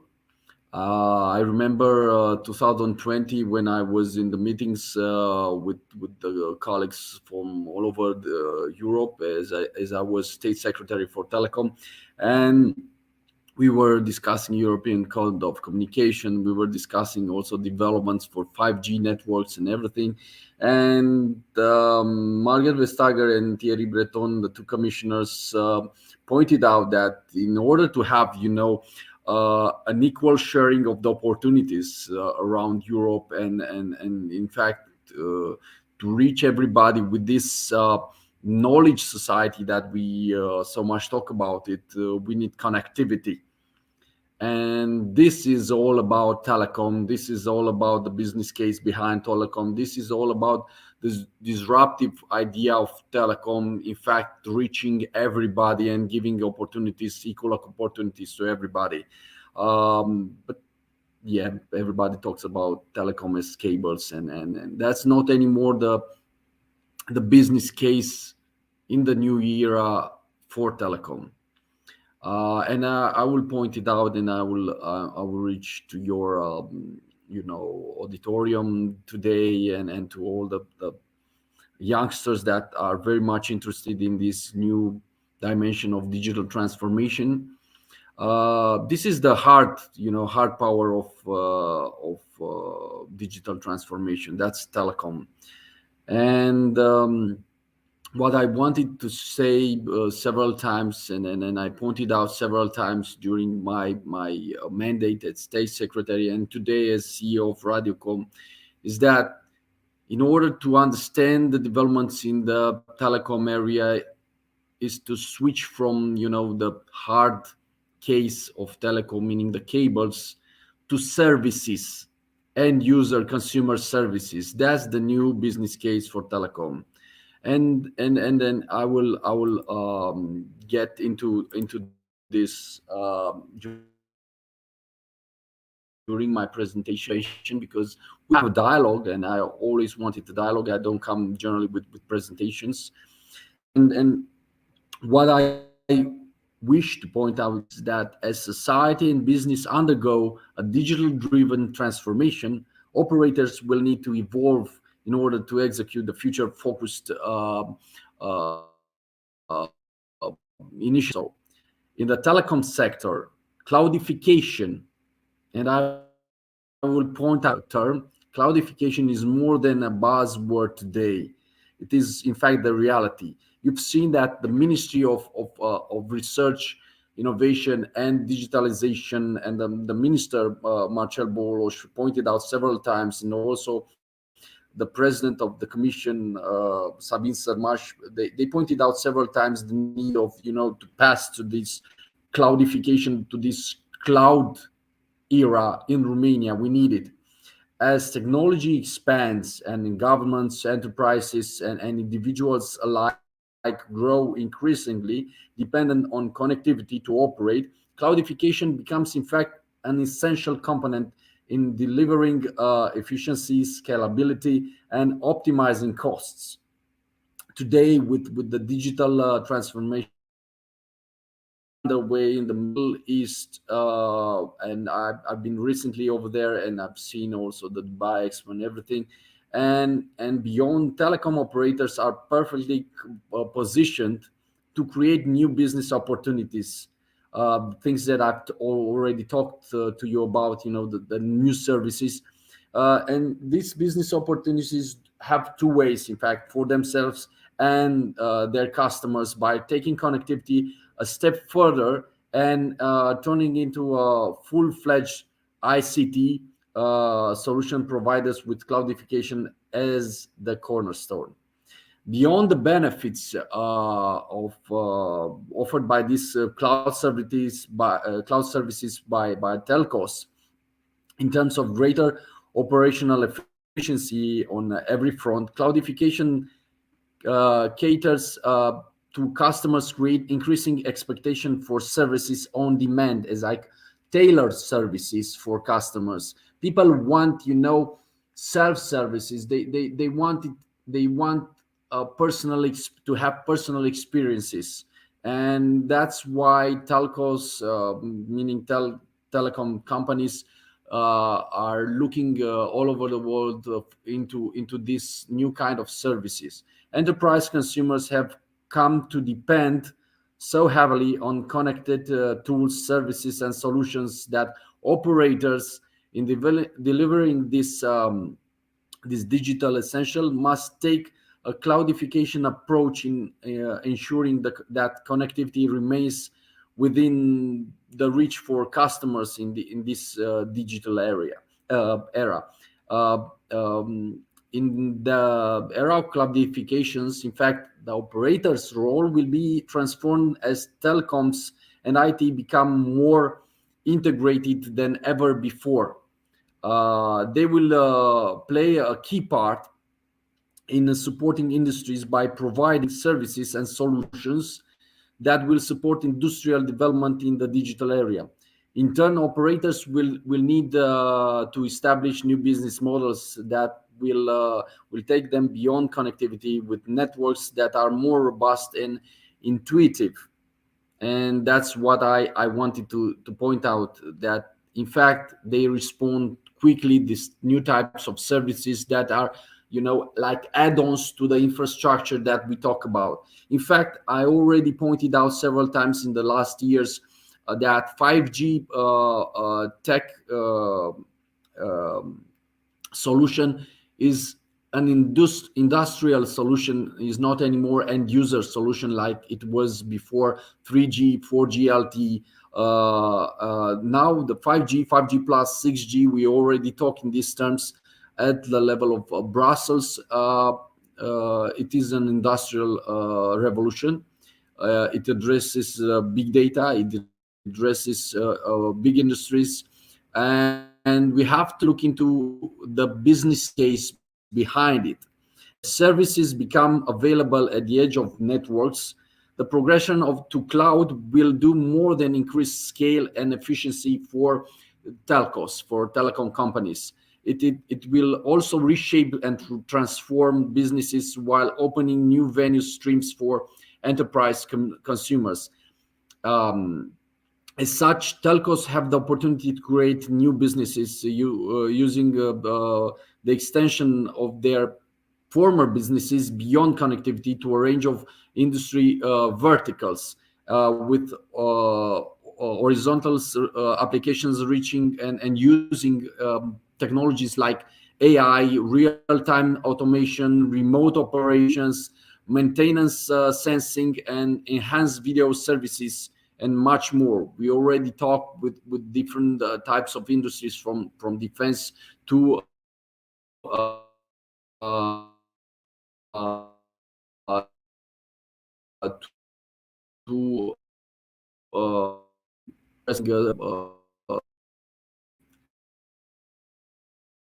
wide view with our opportunities here at Radio Company in Romania, having the full range of connectivities, meaning from AM, FM, and short waves. We have the monostations, and we very much look into developing research in this respect. We talked also with ROSA, we talked with ISS, with the Institute on Space Communications here.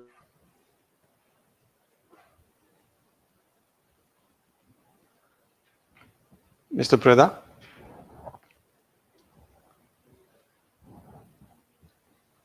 No. It seems we have technical difficulties. Nowadays, Romania and the whole Europe experience quite difficult times, we are going even to speak about this subject, this matter, this very evening where one of the organizers, the Forum IT TV debate, is going to bring to the public's attention the problem of cybersecurity and cyber war. So, yeah, I was gonna ask Mr. Dragoș Preda, the CEO of Radio Communication, about this type of issues, how the networks can handle the problem of cyber attacks, and how the ethical hackers of Romania, Europe, and the whole world are fighting the different threats put online by our enemies. Let's have a short break until we re-establish the connection.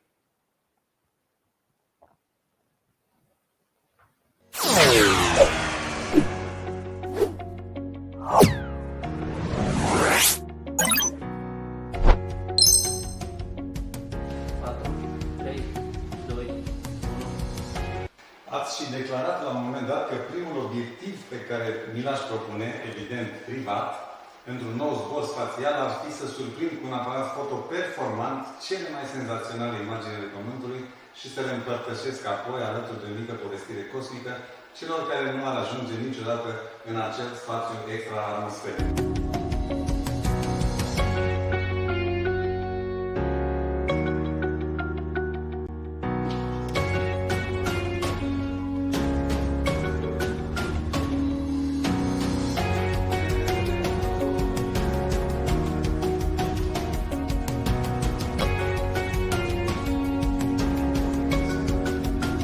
Pentru că întotdeauna emoțiile sunt mai mari. În prima zi emoțiile sunt mari, nu știi ce va ieși, cum va ieși, cine intră, cine nu intră, dacă intră cum trebuie, dacă n-a intrat cum trebuie.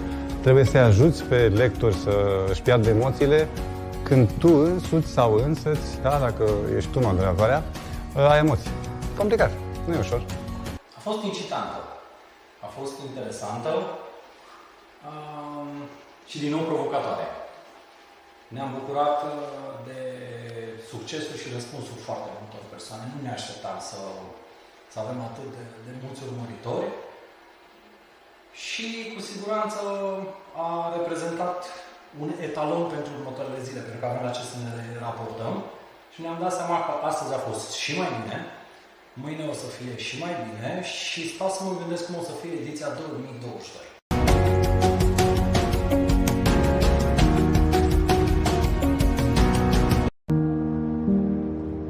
Cod. Cam asta visam noaptea.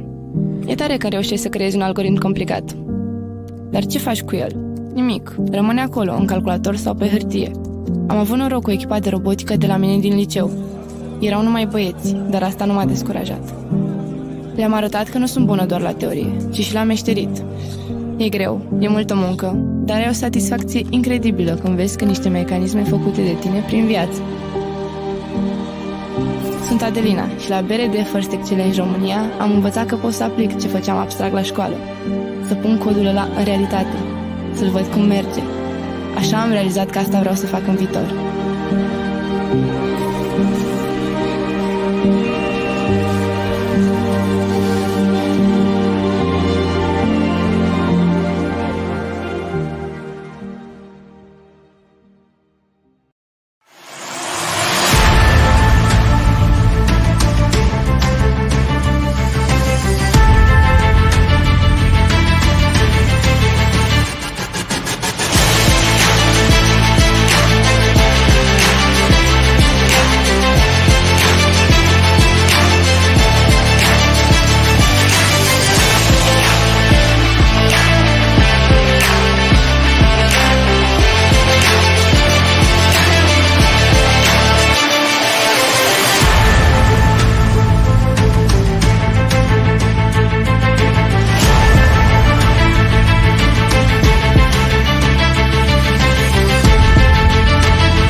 Îți dorești o carieră în domeniul juridic, economic sau în comunicare și relații internaționale? Universitatea Danubius te așteaptă cu programe de licență și de masterat, perfect adaptate la cerințele pieței muncii naționale și internaționale. Înscrierile au loc în lunile iulie și septembrie la sediul universității. Absolvenții de bacalaureat care au peste 9,30 media generală nu plătesc primul an de studiu. Mai multe informații găsiți la www.univ-danubius.ro.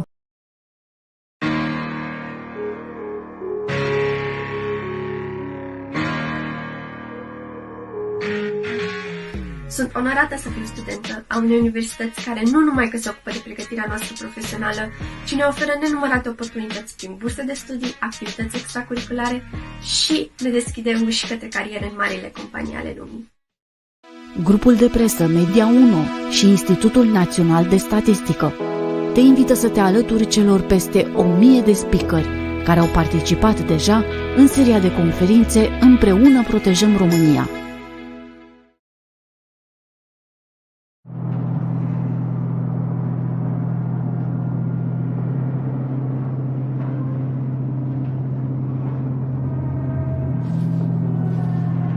Să faci un robot în 3 luni într-un oraș ca Petrila e ca și cum ai zice, mâine mă duc pe lună.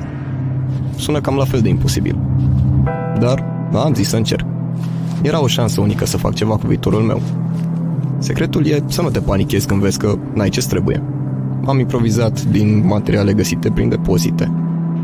Așa am făcut brațul robotului. E tăiat de mine cu flexul în laboratorul liceului. Acolo am și dormit nopți întregi. Da, până la urmă a ieșit. Am făcut robotul, cu el am ajuns la BRD First Excellence România. Într-un fel, chiar am aterizat pe lună. Important e să-ți propui ceva și să crezi în forțele proprii.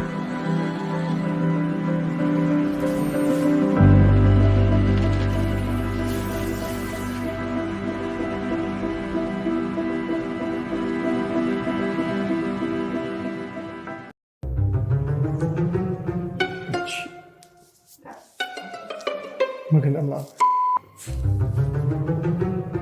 De la capăt. Așa, gata. Educativ, ai zice, în loc de educație. Cum te-ai simțit în Edison Urban Camp și de ce?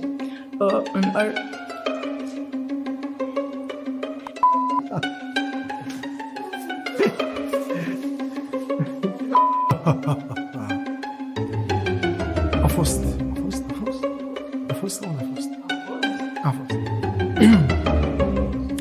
Au fost 4 zile de...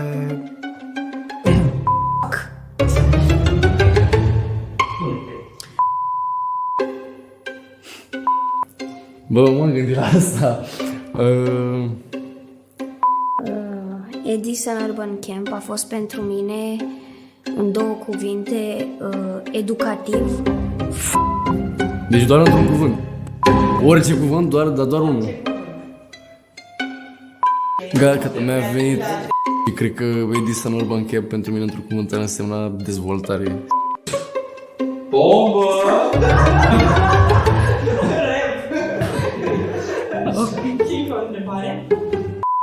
Au fost 4 zile intense, unde s-a strâns multă oboseală, care a fost depășită doar de entuziasmul de a avea pe aceste 4 zile.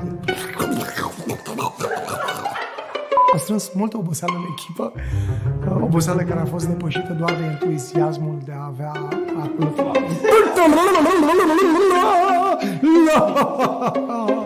Ok.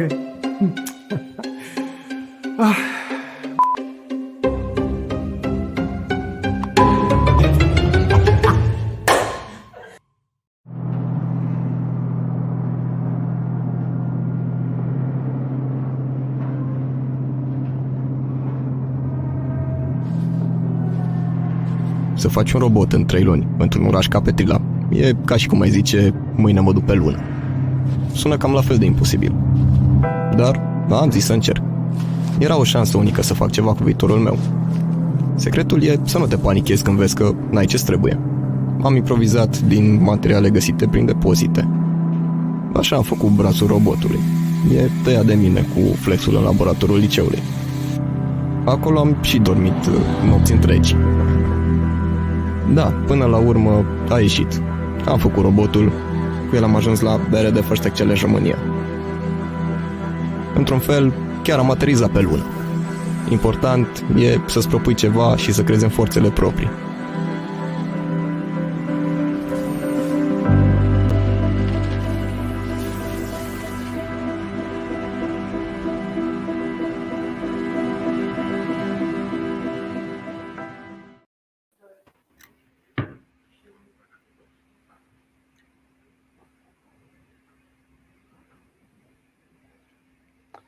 So I hope we are back online.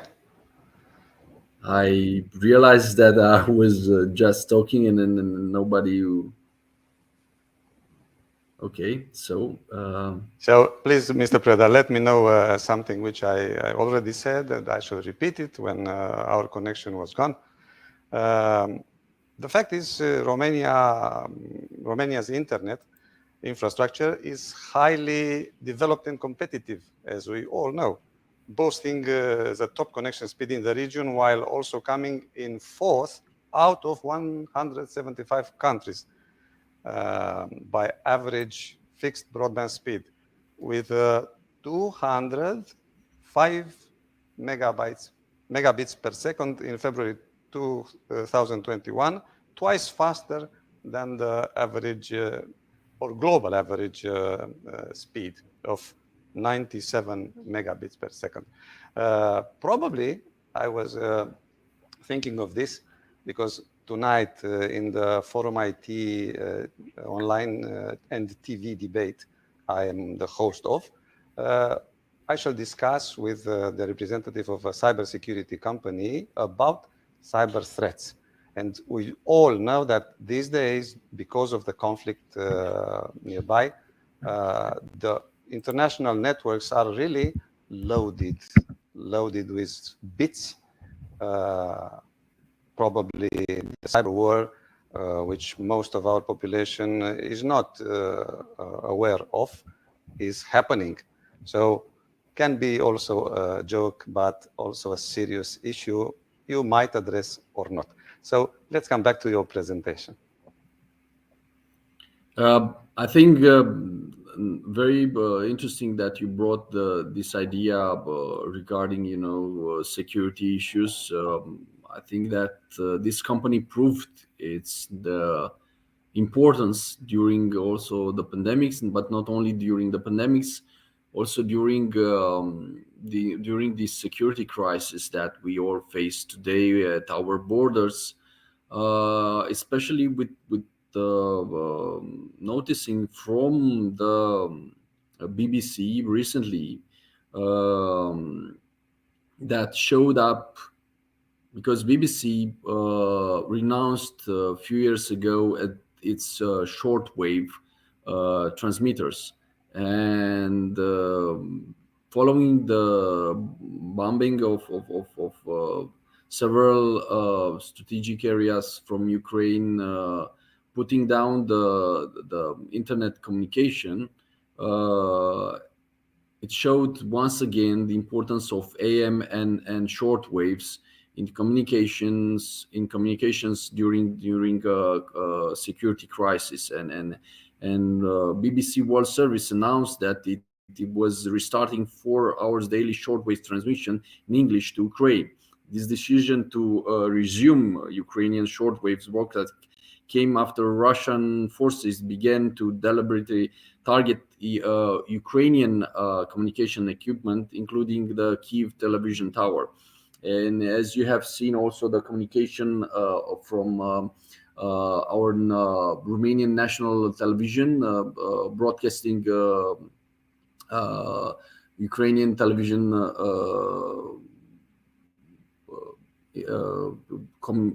television shows.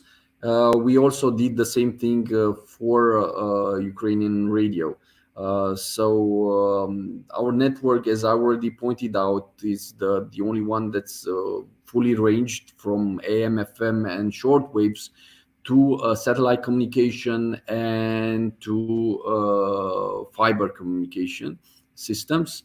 But what I wanted to point out, because you talked about security and cybersecurity, already talked about in today's intervention about quantum key distribution as the most secure current type of distribution, quantum communications, and that the fact that in fact we are prospecting today into launching this type of communication in the following years through our systems. We have in our portfolio the Kea Satellite Center. We manage their satellite communication with European Space Agency, and together with our partner we have a joint venture called RARTEL with Telespazio. Telespazio is a joint venture between Thales and Leonardo, and is the main service provider for satellite communication in Europe. And what I have to say about this quantum key distribution is that recently there has been remarkable progress in the development of quantum technologies in communication infrastructure, with several quantum key distribution networks under construction worldwide. In the UK metropolitan, quantum networks have been built by the Quantum Communication Hub in Cambridge and in Bristol, connected by a long-distance link via London. And quantum digital signature were demonstrated in the network in Tokyo. Meanwhile, a 2,000 kilometers of backbone connects Beijing and Shanghai in China, while Michu's satellite will extend quantum key distribution to global distances. The current high level of activity in quantum communication, in fact, means that there is a pressing need to develop industry standards for the technology. As I already put it out, is the most secure one, because during the exchange of information, if there is any disruption in communication, any failure of the system, the quantum key will change till the moment the receiver will accept the key. I already explained it several times with the play between two entities, a boy and a girl, and how they send this message. I don't know at what point our transmission was interrupted, but I already pointed out several times the need to develop education in respect to all this digital transformation. In fact, what I pointed out regarding the telcos development, the telecom companies development, is that ultimately the goal of communication, in fact, for service providers, is to become digital service providers. I want to stress on this because infrastructure is not anymore a business case, but services that we bring through this infrastructure, the opportunities the telcos bring to end users. Even if we talk about individuals or to companies, is very important. In fact, exposing their network, the network of telcos, into on-demand consumable services that are more flexible, fast to provision and manage, with tailored, and I stress on this, with tailored quality of services and service level agreements that need to cope with the promise of the three main pillars of the 5G networks, meaning enhanced mobile broadband, ultra reliable, low latency, and massive machine type of communication. In such a world, automation is not anymore an option, and I stress again on this. It is mandatory. To have it, as it will need to dynamically manage and orchestrate all the above services at such a volume and complexity that at the same time it will need also to coordinate a multitude of data and technical domains that will never be feasible based only on manual human operations. So the people will be in fact the managers of these networks. They will not do the day-to-day tasks that they were doing today.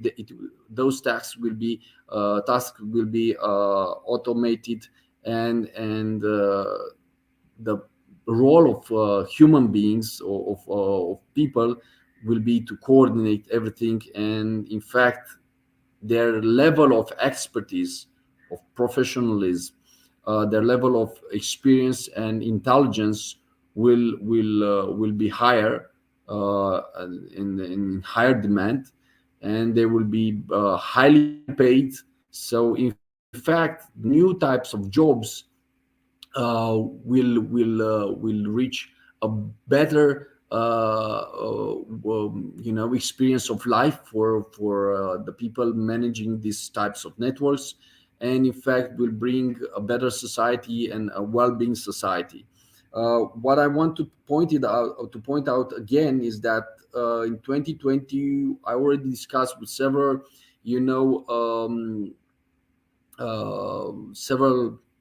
associations into managing in the Romanian legislation the new types of jobs, the jobs of how we call it tomorrow. For me, it's of today. In fact, to manage them in our legislative framework in Romania, in order to bring those people closer to the realities that need to face also in Romania. On one hand, on the other hand, I already pointed out the need, to connect the companies. As I already said, that we are connecting with we will sign a protocol with all the technical companies around Romania. Radiocom will sign this contract to connect the companies with universities and to bring from the first stages of education, to bring people to the reality we face today, bring people to the ground base of those realities, to bring people, in fact, to bring the children to and youngsters, well-trained children and youngsters, to bring them to the development of those companies and to development of in respect of Radiocom, to the development of Radiocom, and to the perspective that we face now into the new age of telcos. Furthermore, the new paradigm will be about managing also end-to-end customer service, and not about managing networks, meaning that the orchestration and the automation need to be service focused and not merely network focused. This requires quite a disruptive approach, as I already said before, to aspects such as organizational structure, and we very much look into it in Radiocom, and to data governance. We set up from an IT service here in the company. We created the digital transformation department, and in fact, we are looking into changing the whole culture of the company, and to bring to our company new technical skills. In fact, as the organization moves on, and we move, in fact, out from traditional net operation model. So, in fact, this is the whole idea that I wanted to, point out today. And this idea is that we will pass from network operators to service providers, tailor-made, addressing directly the consumers, consumers and customers, and better using the skills of the people hired by the company, of the employees. In fact, they are the bringers. They will bring, in fact, the digital transformation. Those people that will bring with them the new skills that we need for the development, for the new age, for telcos, and for Radiocom currently today. We already have several discussions to have on real-time analysis of our networks due to the security issues that we might face, and we try to cope with all the security issues during this security crisis that we face today. You know what would happen if any failure comes to our networks is not good also for the country, because we manage critical infrastructure here in the company. So we try to automate and to have a real-time dashboard with all the information from all over our station, all over the country. We already have several discussions into upgrading our transmitters infrastructure, but also to bring, as I already pointed out, to bring the new flesh blood of well-trained, skilled youngsters. And this is the protocol that I already mentioned to you with the technical universities around the country. There is a technical university association.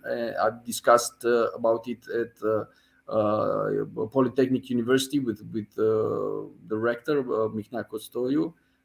So we look into developing our technical skills and human capability. We look into also securing and having a real-time perspective of our infrastructure, but also to bring new services tailor-made for the customers. Whether we speak about, public customers, meaning institutions, public institution, or to private sector for end users also, because we have a small segment addressing the end users. I'm all ears for any questions that you might address me. Happy once again to see you, Cătălin Grosu, all-time friend. Hats off for what you do and for keeping up, the innovation sector on the main page. Hats off for Silvia and for Bogdan also. Thank you, Digital Nerds. Thank you very much, Mr. Preda, the whole team here, along with Beatrice Preda, the project manager. We thank you all for your presence with us. What can I do as a journalist? You have already foreseen my next question. So I was going to ask you about opportunities in jobs for IT specialists or IT students in telecom. You just took it out from me. But maybe you have some encouragements for them. Why is it so big opportunity nowadays to learn something in information technology? Because this is the future, because ICT sector is the better, most well-paid sector. Together with the health sector and perhaps other sectors, but this is, I think, the most dynamic one, and really using a knowledge society. It's a knowledge society based sector, to put it like that. So, and I give you just one interesting example regarding Radiocom. Last year, when I took the mandate of being the CEO of this company, and I succeeded in 6 months, and I sent to some of my colleagues here that in 6 months I succeeded taking a company from minus 18 balance sheet to 120 millions, the balance sheet. 2 young, well-trained guys came from private sector, and they asked to be hired by our company, even if they came from better paid salaries. So I stress on that. They came from better paid salaries. They wanted to have a 2-year at least experience in the company because of the knowledge that they can, acquire, get from this experience, acquire in this experience. It takes generally between 3 to 4, 5 years a trainership in this company in order, to be well put on the ground in this domain. So people come from private sector in this company to acquire knowledge. What I did last year, one of the first things that I did in the company, I raised the salaries. They asked me to raise the salaries on based on the results that they have, and I said I don't care to raise on the results, individually raise the salaries. I want to raise the salaries on each domain, especially on technical domain, meaning technical employees. Why? Because this is the core base of our business case in the company. That's one thing. And the other thing I said, okay, but the guy, if those that I raise their salaries, they go in private sector, they will leave me with the low salaries that they had before, because I just raised their salaries and not the salary level in the company. So what I tried is to reach the of salaries in the private sector. Currently, the private ICT sector is at average salary of 7,750, and we reached, with all the raises of salaries that I did last year and this year, we reached around 7,000. We still have way to go. But what I'm trying today is to currently a little bit the salary attribution in company, and to set up a better vision of a career in the company, in order to attract more and more youngsters, in order to develop the company. I already said several times that the competitiveness of the company is based on the competitiveness skills of the people employed by the company. So I stick on that, and that's why I proposed this protocol with the technical universities. That's why I'm already discussing, for those that reach the pension, I'm analyzing their capability, their skills for the company, and if there are any of them that are well trained and the colleagues appreciate them, and then I do such research before ending their terms, and those that are very well trained, I ask them to keep on with the company. And more than that, I'm already putting together a system of trainers within the company, train those youngsters, and also to keep them close to the company, because we need their experience. We need their on the ground expertise, and that's what I'm trying, because for me there is no age in experience. There is no age in being skilled. The age is only for those that cannot do an analysis of quality. If we talk about quality, there is no age. If we talk about quality, there is no time spent at the job. So I don't agree with this. In fact, we should skip on that also in Romania. No need to link the salary to the age. No need to link the quality of your deeds in the company and in your professional life with the time spent in that. Time is money. So if you succeed in doing it faster, hats off for you, better paid. So this is my philosophy in the company. I keep on signing those, check-ins and the 8 hours schedule, because that's what the law requires of me, of us in the company, and everywhere in Romania, not only, sometimes not only. That's why there are some countries that change this vision. But as I already pointed out, there is no time for anything. I'm the younger. They told me that I'm the youngest CEO of a telco company in Romania. Thank you for those, for the minister and for those that considered in having me here. I already had several awards during this mandate. I will keep on trying to, in fact, to connect the market, to connect the private sector with the actions of this company, with the actions of the government, and in fact to offer better services for everybody, and in coordinations, because what we can bring on is that everybody should have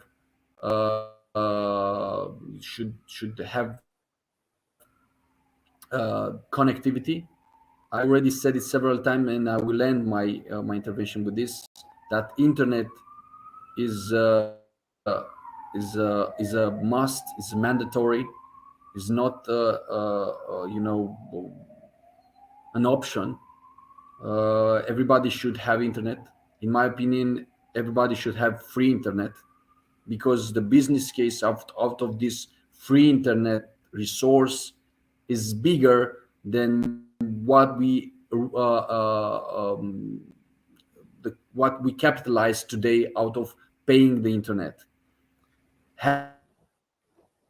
Having connectivity to all the citizens, to all businesses around the country, and having it free will enable lots of businesses with higher value than just. This is my opinion. I will keep on it now and forever. I'm sure that we will live this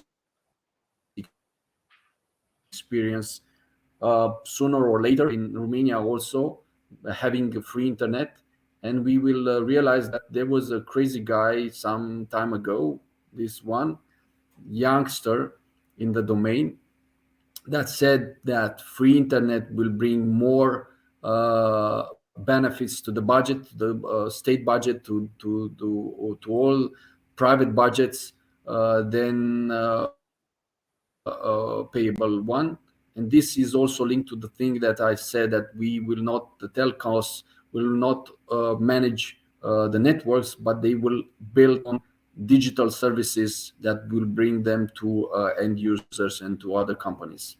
Thank you once again for inviting me. I will keep on promoting digital education. Same time they keep on doing sports and on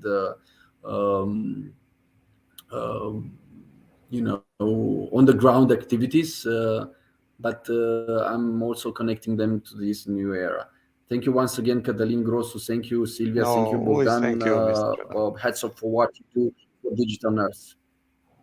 Thank you, Mr. Dragoș Cosmin. Lucian Preda, CEO of Radio Comesa. Now it's obvious why your company is a main sponsor of our contest. It's obvious that you support youngsters who are willing to build their career in this wonderful field of information technology. So also my TV debate forum IT is open as a partner of Asociația Suport Regional Centru in all its developments, projects and endeavors. So you should be with us in both places from now on. I do hope whatever position you hold, you will be with us. Thank you also to all participants in our events for following our conferences.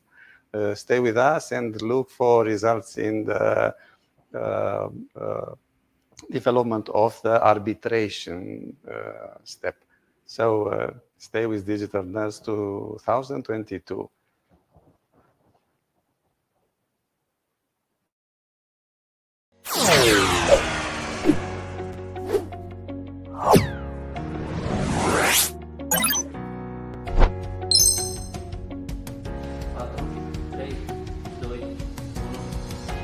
Ați și declarat la un moment dat că primul obiectiv pe care mi l-aș propune, evident privat, pentru un nou zbor spațial ar fi să surprind cu un aparat foto performant cele mai senzaționale imagini ale Pământului și să le împărtășesc apoi, alături de o mică povestire cosmică, celor care nu ar ajunge niciodată în acel spațiu extra-atmosferic.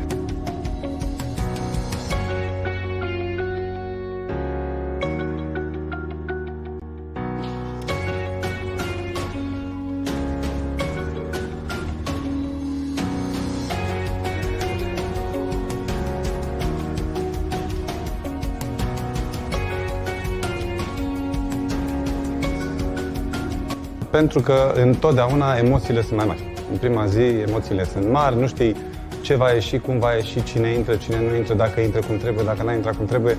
Trebuie să-i ajuți pe lectori să își piardă emoțiile când tu însuți sau însăți, da, dacă ești tu moderatoarea, ai emoții. Complicat, nu e ușor. A fost incitantă, a fost interesantă și din nou provocatoare. Ne-am bucurat de succesul și răspunsul foarte multor persoane. Nu ne așteptam să avem atât de mulți urmăritori și cu siguranță a reprezentat un etalon pentru următoarele zile, pentru că avem la ce să ne raportăm și ne-am dat seama că astăzi a fost și mai bine, mâine o să fie și mai bine și stau să mă gândesc cum o să fie ediția 2022.